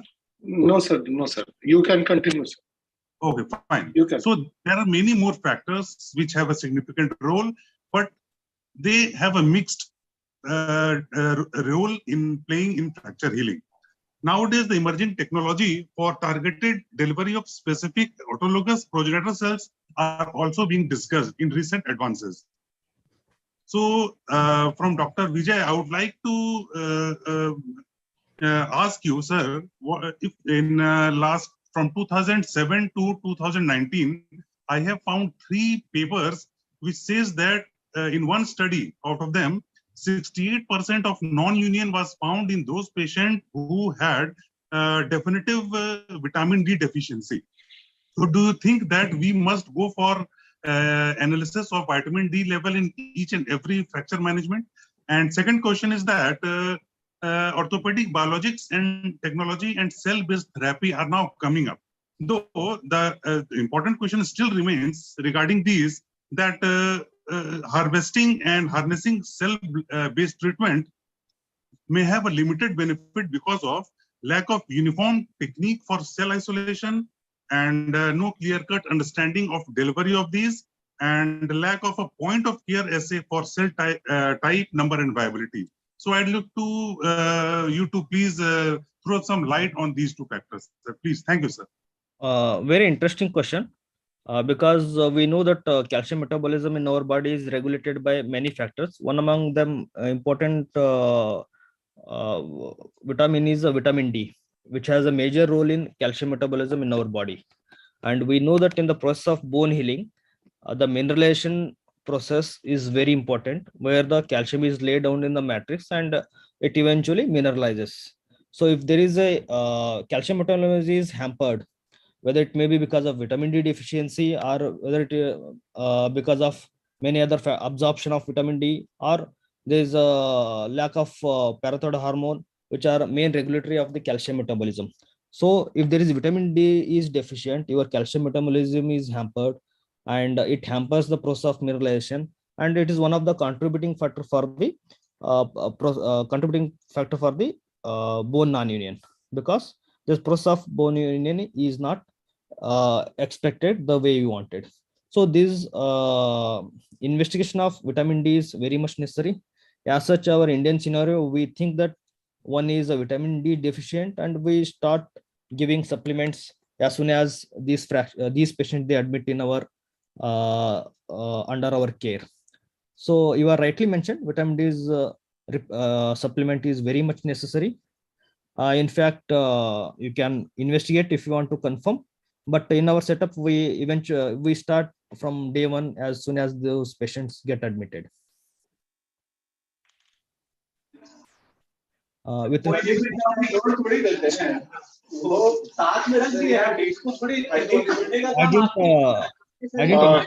Mr. Satya, kindly mute yourself. Mr. Satya, kindly mute yourself.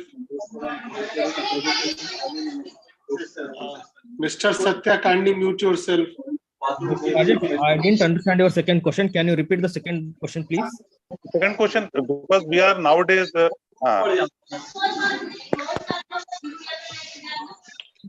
advances. Nowadays, in recent advances, we are talking about orthopedic biologic technology and cell-based therapies.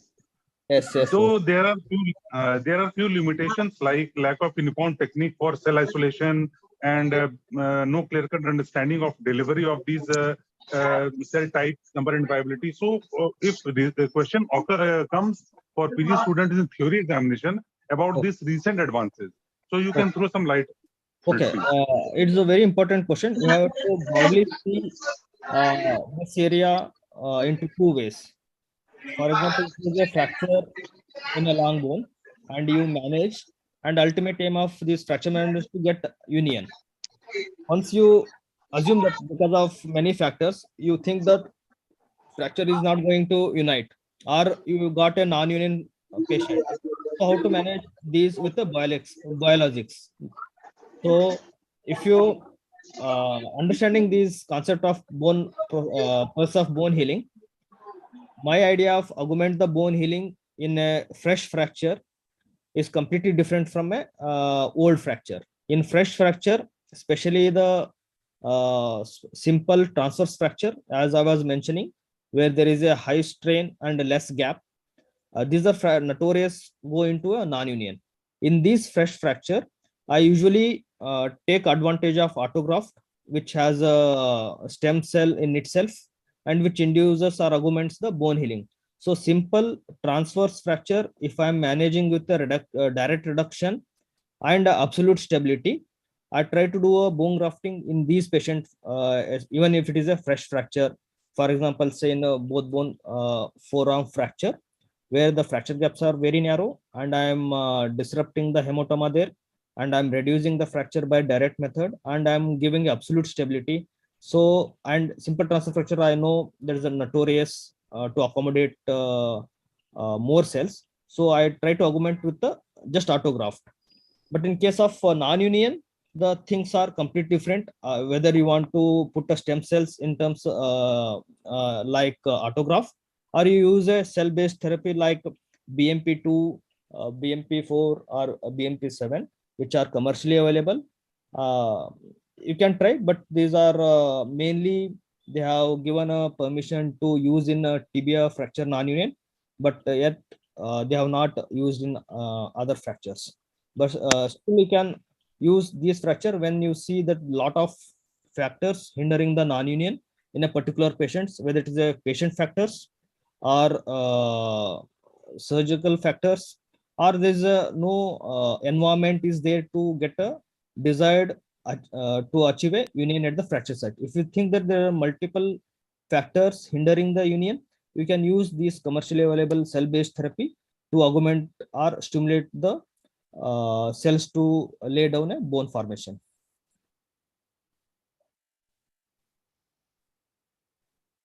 Hello, Dr. Rajesh Thakur, sir, are you there?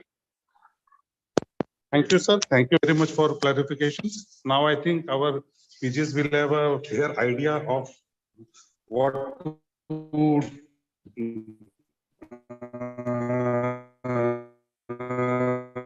understand and how to write if they face such questions.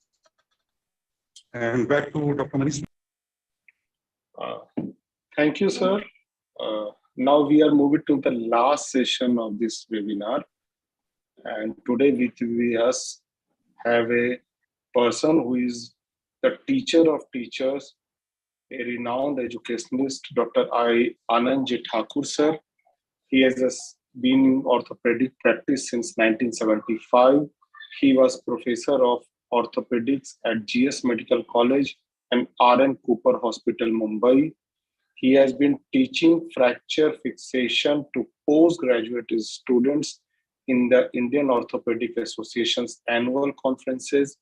And his book, The Element of Fracture Fixation, is like a Bible for book related to fracture fixation for the postgraduate in orthopedics in India.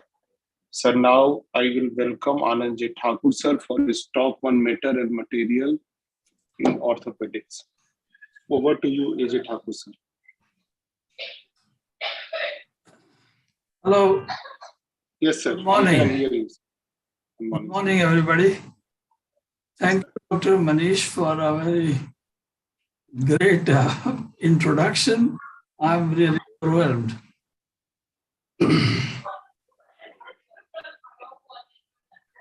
Is my screen visible now? Can you see my screen? Yes, sir. Your screen is visible now? Yes. Okay.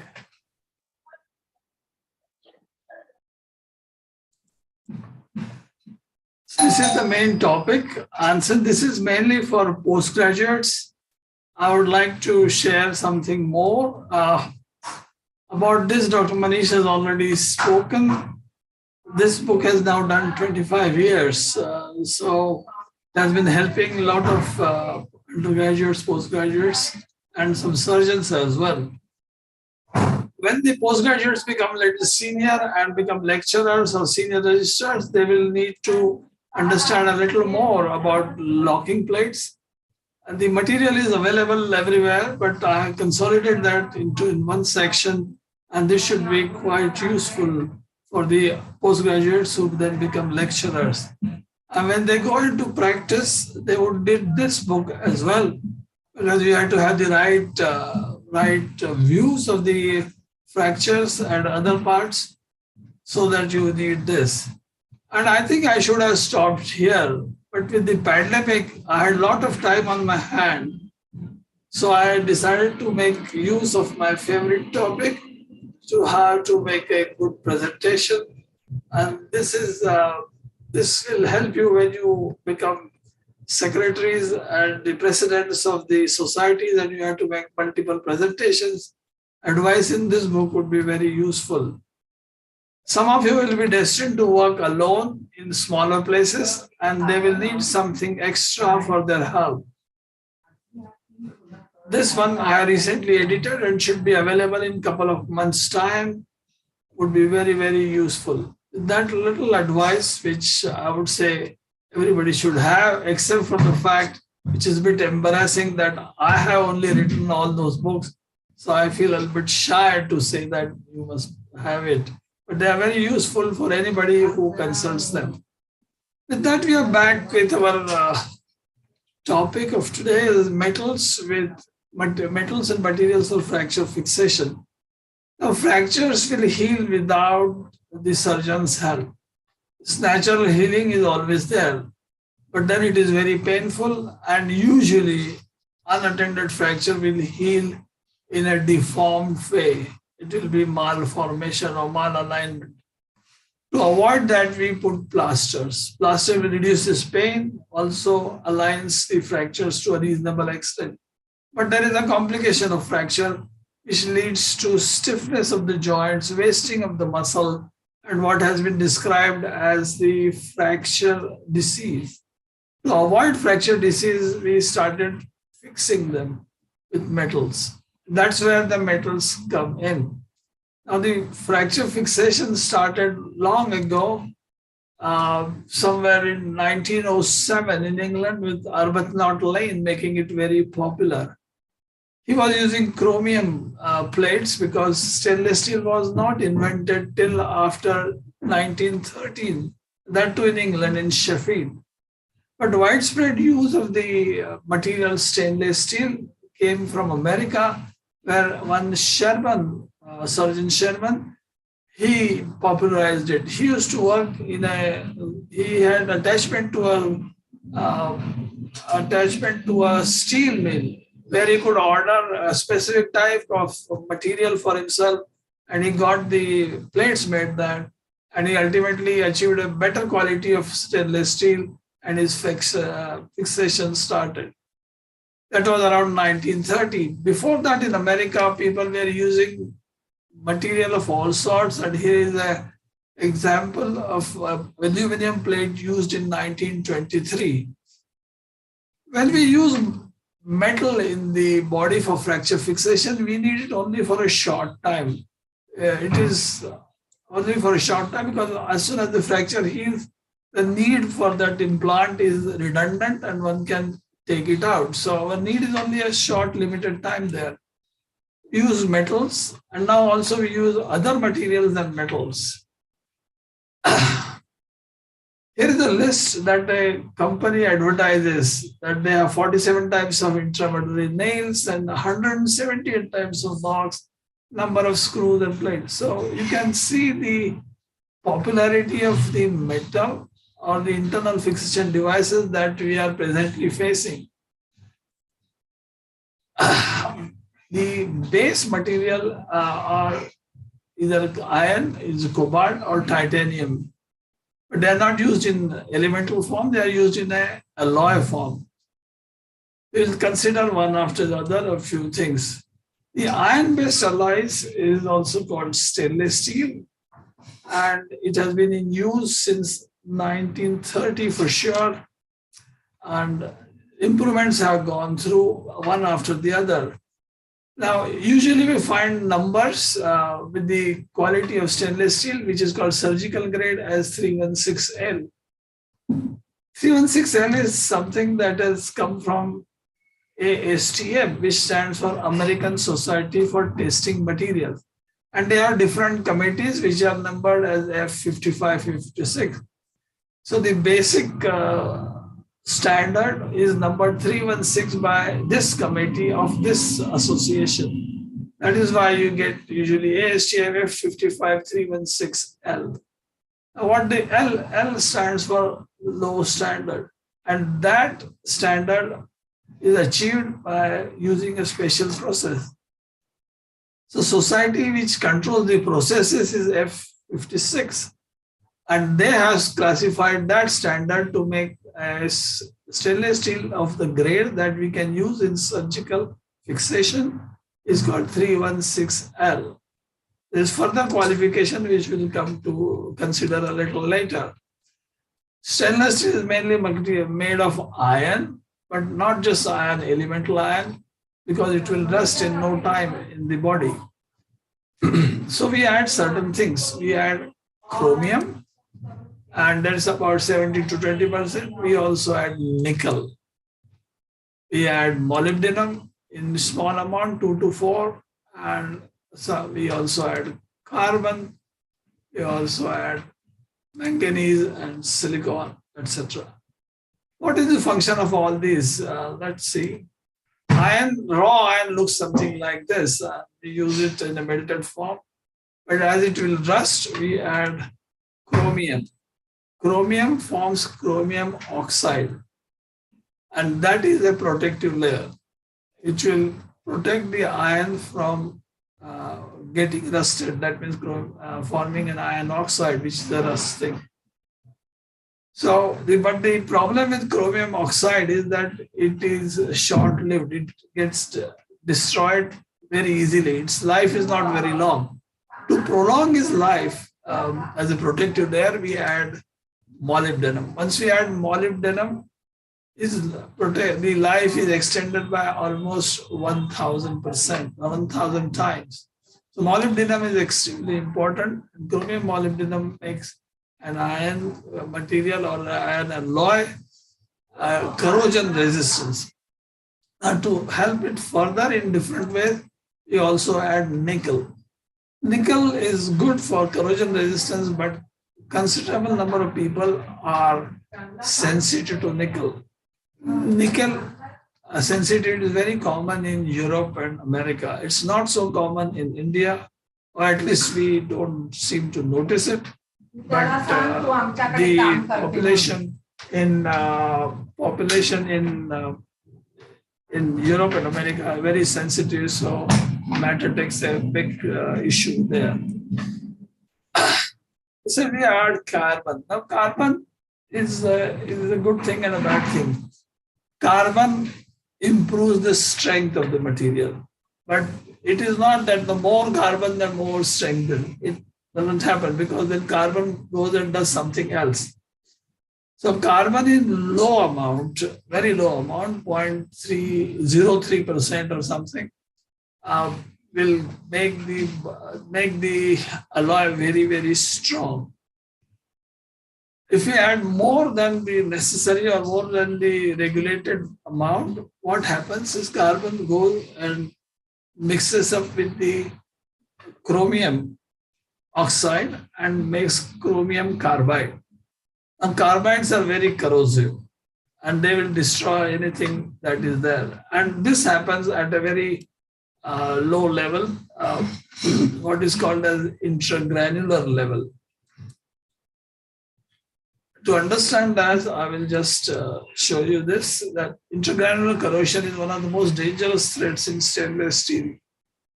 This is from the industry. It is dangerous for them. For body, it is 100 times more dangerous if the intragranular corrosion happens. And it happens at this level. These are the cells of iron alloy, and at the junction of those granules, the chromium carbide, which is because of the extra carbon that we added to make it more stronger, it changes to chromium carbide, and then it splits the granular level at this thing. So this makes it hollow from inside. The iron may look solid from outside, but the carbide will destroy the cohesive forces. It will destroy the granules, and it will weaken that. So the structure will collapse in no time. This shows more explicitly that these are cell granule outlines. And this is the level right in the center, the carbide will form, which works as a caustic or a cautery, and will separate these cells and disintegrate them without you ever knowing that. So carbon, which is a useful thing to make it stronger, is also destructive to make it crumbly. So we have to make it a balance. Further examples, this is a macro view, this is a micro view. And our specification shows it more how the granules are cut because of the carbide present. To overcome this, what is done is a process called vacuum melting. A special process in the smaller batches, carbon is mixed under vacuum, and then it is resistant to this kind of destruction. So that one is called LVM, low carbon and vacuum melted. Corrosion is a bad thing for any metal. Iron, stainless steel is very prone to that. Now, corrosion can happen at various levels. One of them is intragranular. It's also crevice. Crevice corrosion is something that we all understand is at this level, junction of the screw and the plate. There's a very, very narrow gap there, and corrosion can happen at that time. When that happens, and you are trying to take out a screw after the fracture has healed, it breaks. And when you see such kind of happening, you know that there had been a crevice corrosion, and as you applied torque, it broke. So that's the crevice corrosion. That is one form. Another form that we should know is about pitting. Pitting can occur at any level in a bad stainless steel material. Pitting can be explained like this in different forms of pitting.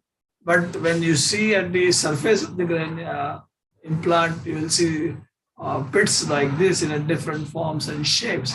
So pitting is the third type of corrosion that we should know. As a surgeon, you really don't have to know all the varieties. But if you have the information, when you see something going wrong in the surgical wound, you understand why it has happened, and then the main process of corroding and different types of corroding. More information you have in your background, better orthopedic surgeon you will make. So always get more information than what is required for the examination. Examination is just part of life, but working in the day-to-day life, you really require this thing. Fretting is what is described as rubbing of one substance on the another one. And that could happen in this example. This was well fixed, but there was instability because of the inadequate reduction. And in 3 months, this happened. Now, one can see these marks of fretting. I will just point them out for you. You can see these scars along here. And that means this was very mobile there, and that broke the thinner portion. There was corrosion here, and because of fretting corrosion, this nail broke. So this gives you a little more understanding of why a thing has gone wrong, adds to your general acumen of fracture fixation, and would work in your favor if you know all those things. So it's important to know basic science and some things which you don't think you need it in day-to-day practice, patient handling. But if it is in back of your mind, it certainly helps at the right moment. So either you can answer or you can take a suitable action like that. So that was the corrosion. Now we add molybdenum because it limits the crevice corrosion. We use chromium, nickel, and molybdenum as to increase the resistance to pitting corrosion. And as I explained to you, carbon in minute quantities strengthens the alloy. In substantial quality, it is detrimental. It makes the the implant brittle, which can break easily. The next material that we use is titanium. Again, titanium in pure form is difficult to use because it will burn in air and form titanium oxide immediately. We use it as an alloy and alloying it with aluminum, vanadium, this thing. Again, this is expressed that titanium 6A, this is the proportion of aluminum and vanadium. Now, these are again process-related suffixes and stand for extra low interstitial oxygen. The process of melting and mixing the vanadium and aluminum is controlled again by the committee, and that then they say is extra low interstitial oxygen. Under these considerations, the quality of titanium is better. It is more corrosion resistance, more strong, etc. You get all these type. So titanium is quite popular these days. And this is how a titanium piece would look like in your hand. A titanium has some advantage. It is low elastic modulus. That means nature of its strength is similar to that of a bone. So it can, because it is elastic, more elastic than the stainless steel.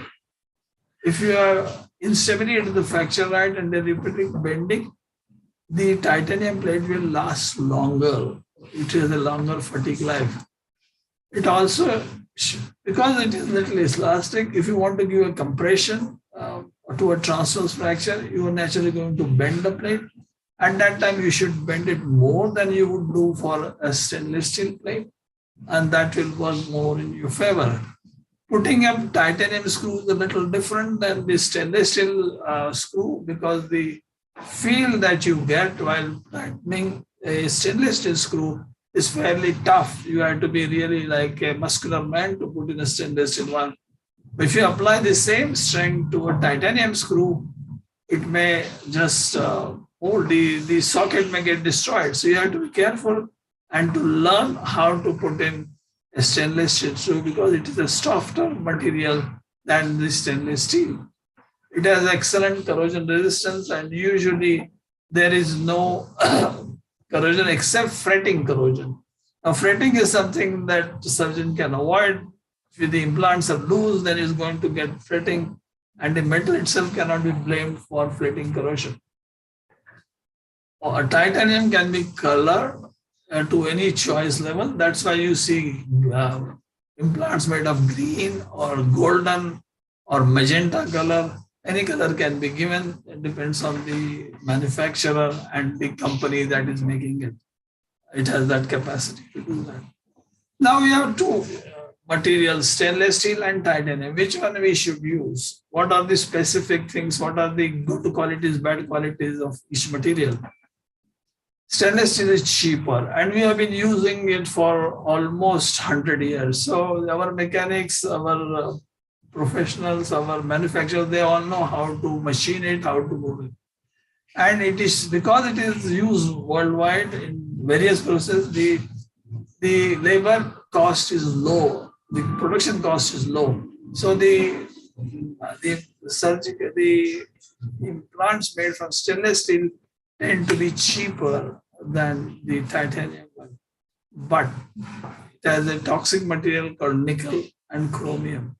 Nickel is more acute, and as I said earlier, Caucasians are very prone to this, and large number are allergic and they cannot be used. And chromium could leach out because of low carbon, high carbon, and then there could be trouble. So these two is a bad drawback of using stainless steel. With titanium, there is excellent corrosion resistance. There are no toxic material. That allergy to titanium is not heard of. It is not known. It can be, because it is non-toxic, it can be left in body indefinitely without any issues of fear. it is little more bendy, like the bone. So the stress effects, the stress resistance or stress offloading is less, and there are less chances of having a secondary fracture at the end of the plate with a titanium plate. It's also known to resist infection. However, it's not immune. It is not so that once you put a titanium plate, there will not be any infection. But in laboratory, one finds that the bacterial colonies adhere more strongly to stainless steel and not so strongly to the titanium plate. And that is why people say it is resist infection, but doesn't mean that it is immune to infection. Titanium plates get infected every day. So really there is no significant advantage of using one or the other material. For the cost-conscious surgeon, stainless steel is very fine. There's no cost issue involved. Then titanium implants are also very good. What is my personal choice? Stainless steel and titanium. When it comes to plating a subtrochanteric fracture, I always use a stainless steel plate. They are usually thicker, and since subtrochanteric fracture is always a trouble spot, red zone, I would like the plate to be strong enough to last a long time. And if I'm dealing with this delayed or non-union, I prefer stainless steel. Titanium for every primary fixation surgery where cost is not an issue, one may use titanium and nobody can, is very scientific about it. However, using stainless steel is equally scientific. No issues there.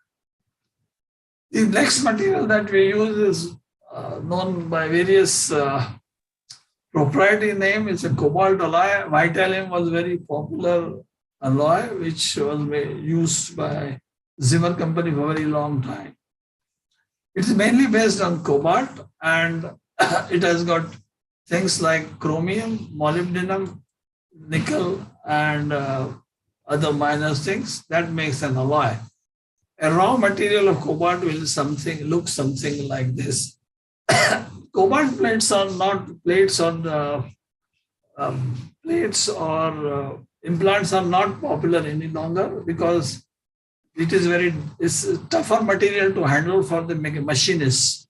The cost involved is also very higher, and otherwise this is excellent material, good corrosion resistance, very strong material.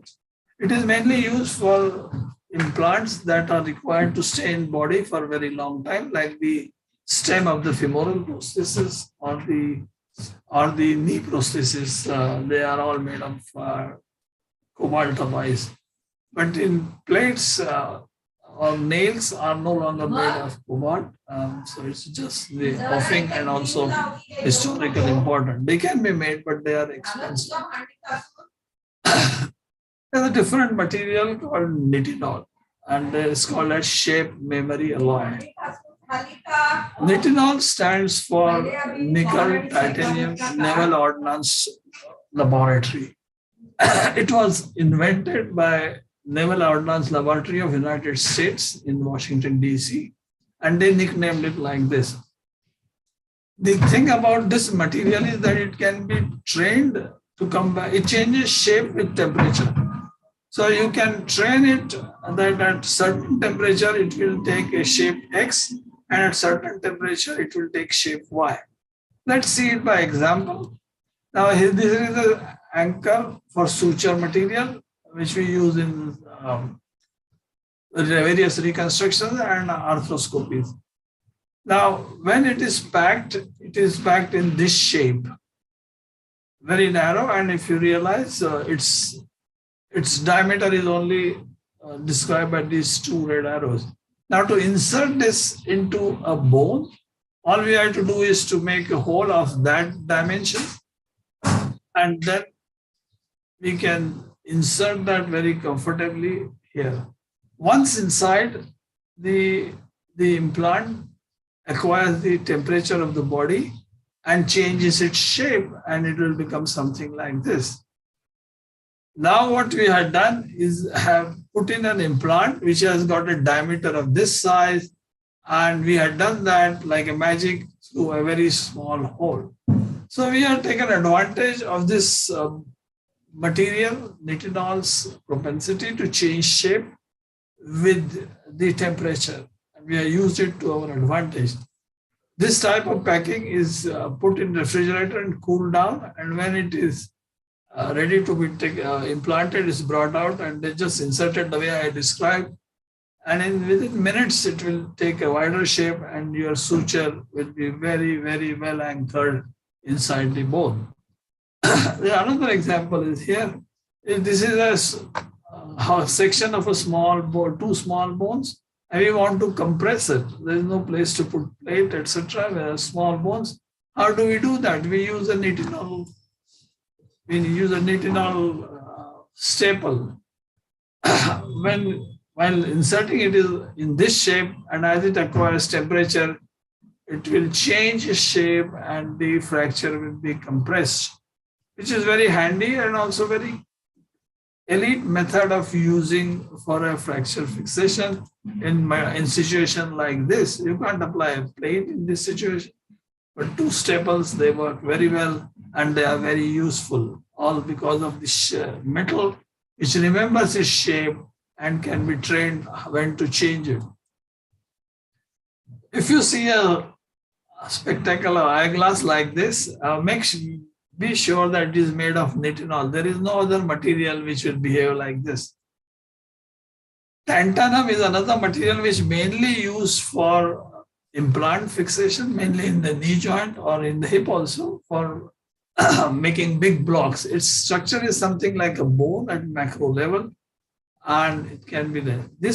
Plates can be made of this porous, lightweight, and strong material. Its modulus of elasticity is between cancellous and cortical bone. In titanium, we just say it is closer to the bone, but here we are actually saying that it is between the two elements of the bone. So this is more friendly to the bone, mechanically speaking. The porous structure helps in regenerating the reconstruction and proliferation of bone tissue. However, again, the cost is a problem, and also mechanization or manufacturing is also an issue. So though experimentally or even in practice they are available, there is a plate made of tantalum and it has been used here, makes very good. If you compare with the other plate, you can see this is little porous. You can see strands of metal running down because of the porosity, while this is one made of titanium, which is your standard plate. So plates can be made from a different material. And as a postgraduate, you should know what is available in the world.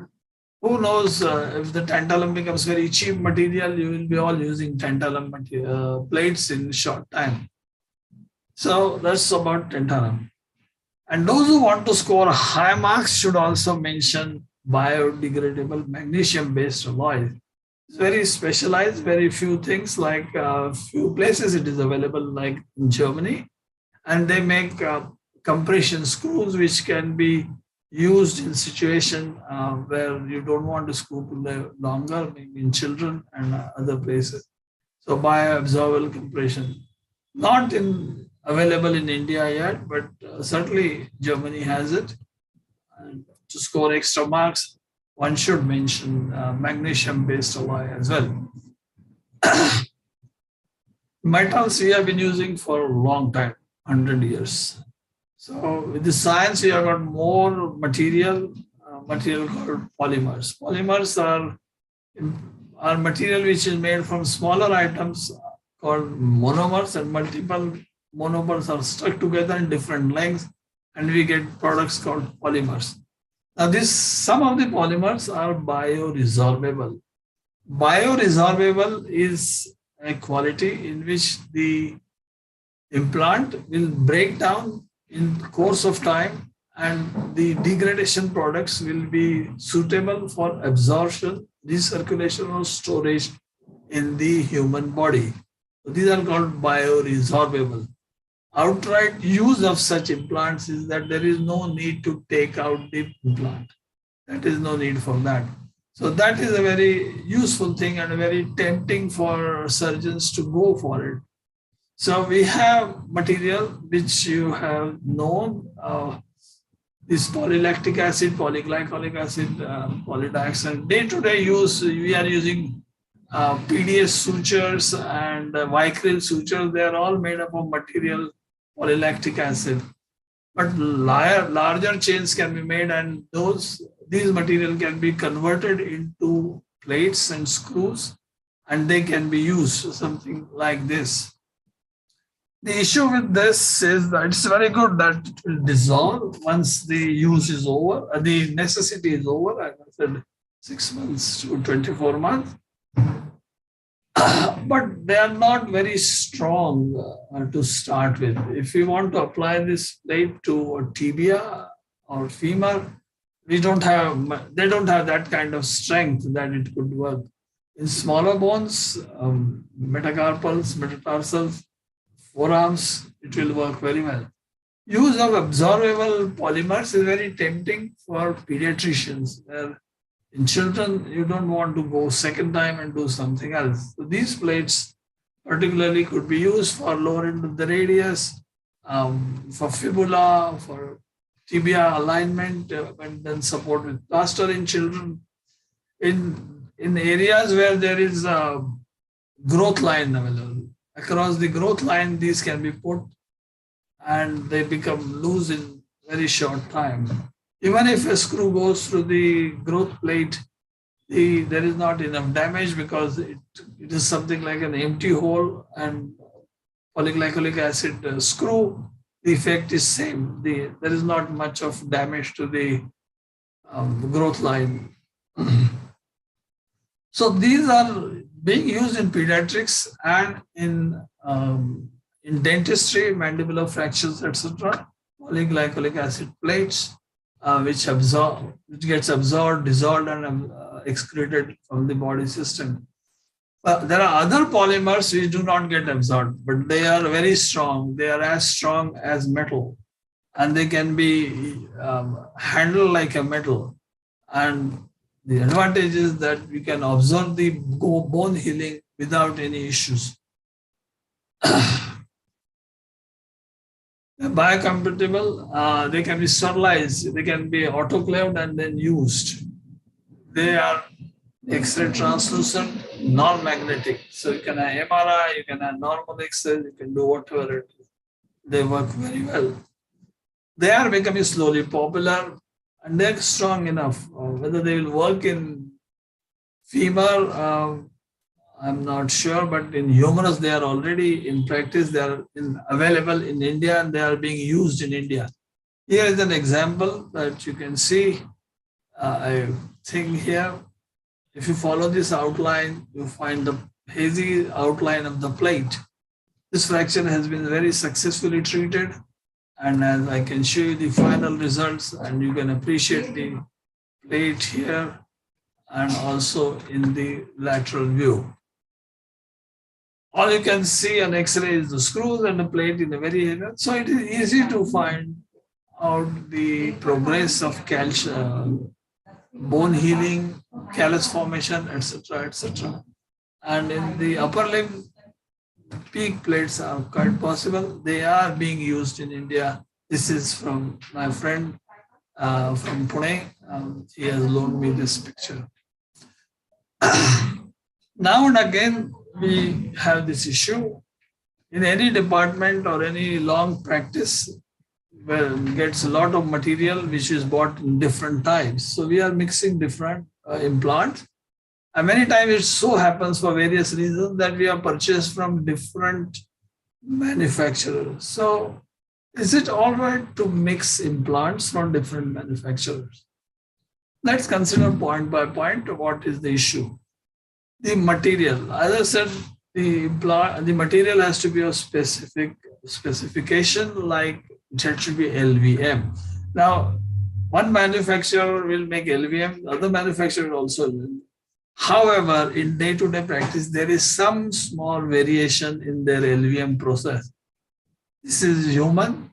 Even if it is robotically done, it is still human, and there would be difference. because it's just not numbers, it's also the process, the heating level, duration. Somewhere there would be difference between processing in two different units. That is certain. So the material, though both will say this is my 316 LVM, it will have different chemical and mechanical properties. So we are not having, we can't say every manufacturer is using LVM, so there is no issue there. There is. Issue is corrosion. Corrosion could occur if you use, since I said the LVM from a manufacturer A and manufacturer B are not same, they are different materials. So if you use plate from one manufacturer and screw from other manufacturer, there is a good possibility of developing corrosion, pitting corrosion and crevice corrosion, if not intergranular corrosion, because good manufacturers will take care of obtaining good material. Pitting and crevice and fretting corrosions are in your hand, and you are only going to use this and produce corrosion there. So there is a risk there. Again, it is just not the material, how it is polished, how it is cut, that changes its property. Small nick on this finished product can start corrosion at that spot. So manufacturing process, storing process, they are all different, and they could act as cells for corrosion starting and could be detrimental. So as a principle, if you ask me, use it from one manufacturer. So if his process is standardized, and even if he's making mistakes, he's making the same mistake again and again and again. So whatever volume you have in your hand from one manufacturer will be identical, and there will be less chance of producing corrosion. But this is not practical in life. We had to have different varieties, and it happens. No serious problem has occurred in my observation over 45 years that by mixing it has happened. But as a technical question, as a theoretical question, as a principle, use it from one manufacturer all the time. Don't mix implants. Metal fails. Metal is subject to various loads in the body, and it will fail. The failure has different types, and just out of interest, I can show you. This is called a brittle failure. When you twist and the screw is very tight, holding at the other end, and you try excessive force, that is means you overload that in torsion, it will break, and it will break something very close to that. This is called a brittle failure, and overload is in traction. This is because of instability. There is a holding point at two different levels, as we can see here. So the screw is held in one at these two different points, and on the outer side, on here it is free. So with some moment which is bound to occur at this joint, there would be continuous movement, and this will break. So this is because of a repeated instability. It's another way of getting fracture. But sometimes the metal is of good variety and the loads are not excessive, so it will bend. So this is called bending, failure in bending, and that's you have said many times. This is all because of either the material is poor or it has not been adequately used.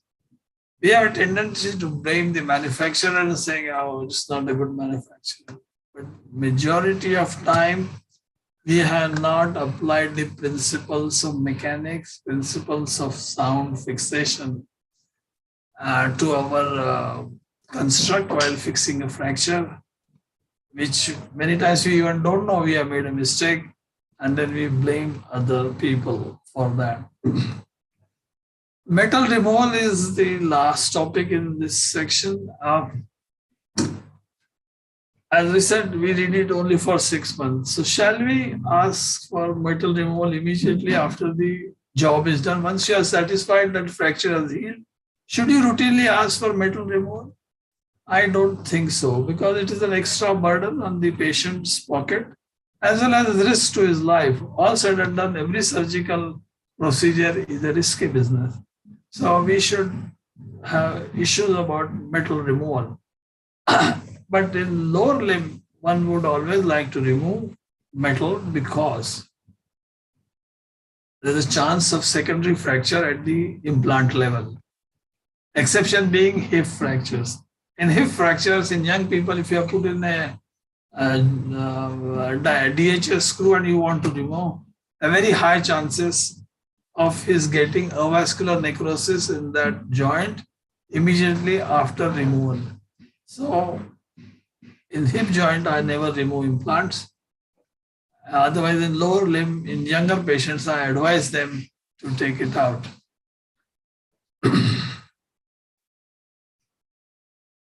Or between titanium and the stainless steel implants, always prefer to remove stainless steel implant. Titanium implants may stay there for a long time. Nothing much will happen. Nails can be left indefinitely because they don't cause any stress, rather they are not risk for secondary fracture. They can be left here.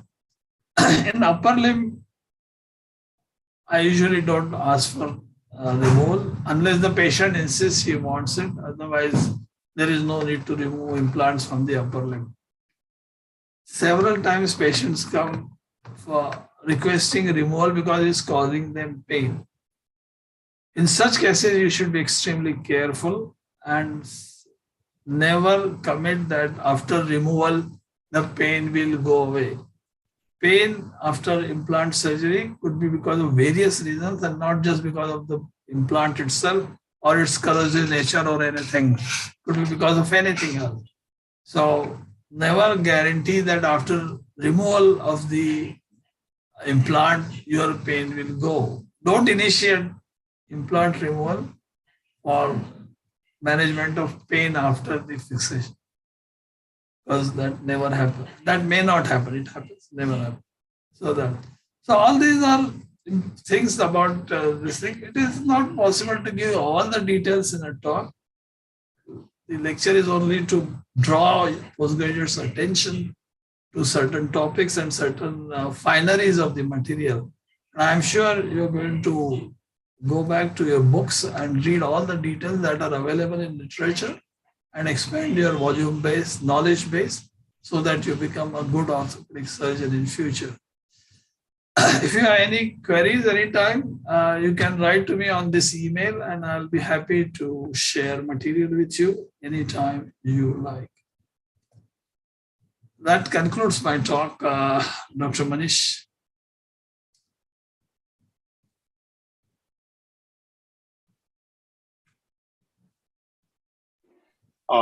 Now can you hear me, sir? Yes. Yeah, Yes. Thank you, sir. You have enlightened us about metals and materials very broadly, sir, and clear much of the doubts that are still remain in even a very experienced surgeon mind. Sir, there are some queries which has been raised during your talk. One query is regarding the use of titanium implant. One person has asked, there is a traditional belief that use of titanium implant in cases of open fracture is beneficial. Sir, your comment on that, sir? See, it's preposterous to think that it is beneficial in open fracture. It doesn't have any magic or anything there. It is just another material that, as we discussed, it has got high resistance to infection, etc. And that's all about that. Nothing more than that. A titanium plate is equally prone to infection in open fractures like a stainless steel plate. So does it has any effect on soft tissue healing? Not really, not in measurable quantities. In laboratories, in vitro, yes, they can show, but in day-to-day practice, do we observe that when we use titanium plate and the wound heals wonderfully and with stainless steel it doesn't heal? That doesn't happen. So, though I have said in the talk that it is resistant to infection, that to a very small limit. It cannot replace or cover for lack of proper treatment of open fracture. and its fixation. So you cannot take that for granted. Sir, you had mentioned it resists infection after the fixation.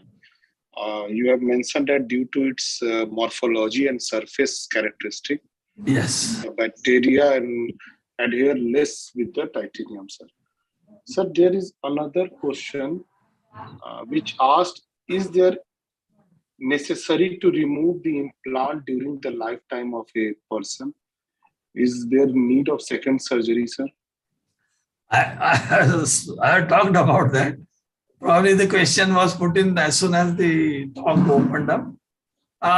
No, it is not necessary. It's a very optional thing unless it is causing symptoms or it is infected. In both cases, we have a choice. Again, if it is having symptom like pain, do not promise that removal of implant will relieve your pain. There is a possibility that the pain may go away after the removal of implant. But don't make a start. If the patient is coming with pain around the implant, don't start that I will remove the implant so your pain will go away. That may not happen, and you will be in double trouble. Initially, because of after the surgery, he got the pain, so patient is already blaming you.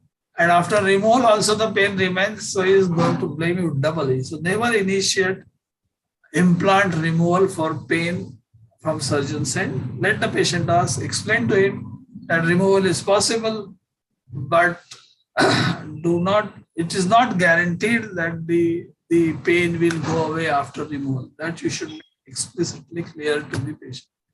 It is not absolutely necessary unless it is causing symptoms or it is blocking range of movement. Although it can stay there forever. And more so in titanium implants can stay there forever. No problem. Sir, during your talk, you have mentioned, especially in cases of hip, if there is removal done, there is more chances of avascular necrosis. Yes. Especially, sir, can you elaborate something more on this? This is because more, this concept is something new to us, sir. Yes, this, I can't quote references, but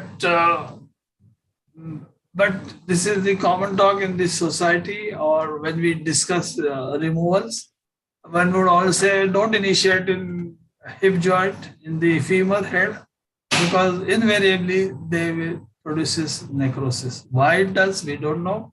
There is no literature on this, there is no research on this. And though we have observed several, we have not written them up. So maybe it is a personal opinion, but it is a friendly advice that if you, yes, sir, you may get into trouble, sir, because we have been in trouble and we are just warning you as a friend. That's all. Now, sir, one user has asked, he has asked about the locking plate, use of locking plate in young adult. Is it indicated, sir? It is indicated by the fracture, not by the age of the patient. If required, it can be used in children also. Locking plate is just another variety of fixing the screw to the plate. In normal standard plate, we use a screw which pushes the plate against the bone and it stays there stable with a friction. While in locking plate, we engage the screw and the plate. So the fixation comes between the plate and screw junction and not from the bone. That is why we can use it in osteoporotic bones, because we are not dependent on the strength or the health of the bone for stability of our fracture. So there is basic difference in its functioning. That's why it is indicated. There is no age limit bar or no age limit indication for use of locking plate. You can use locking plate anywhere where it is indicated. Okay, sir. Sir, the next query that they have asked is, how old implant can we use, or there is any expiry date of metal that we use, sir, like nails and plates, sir? Sorry, reuse the metal? No, sir, not reuse.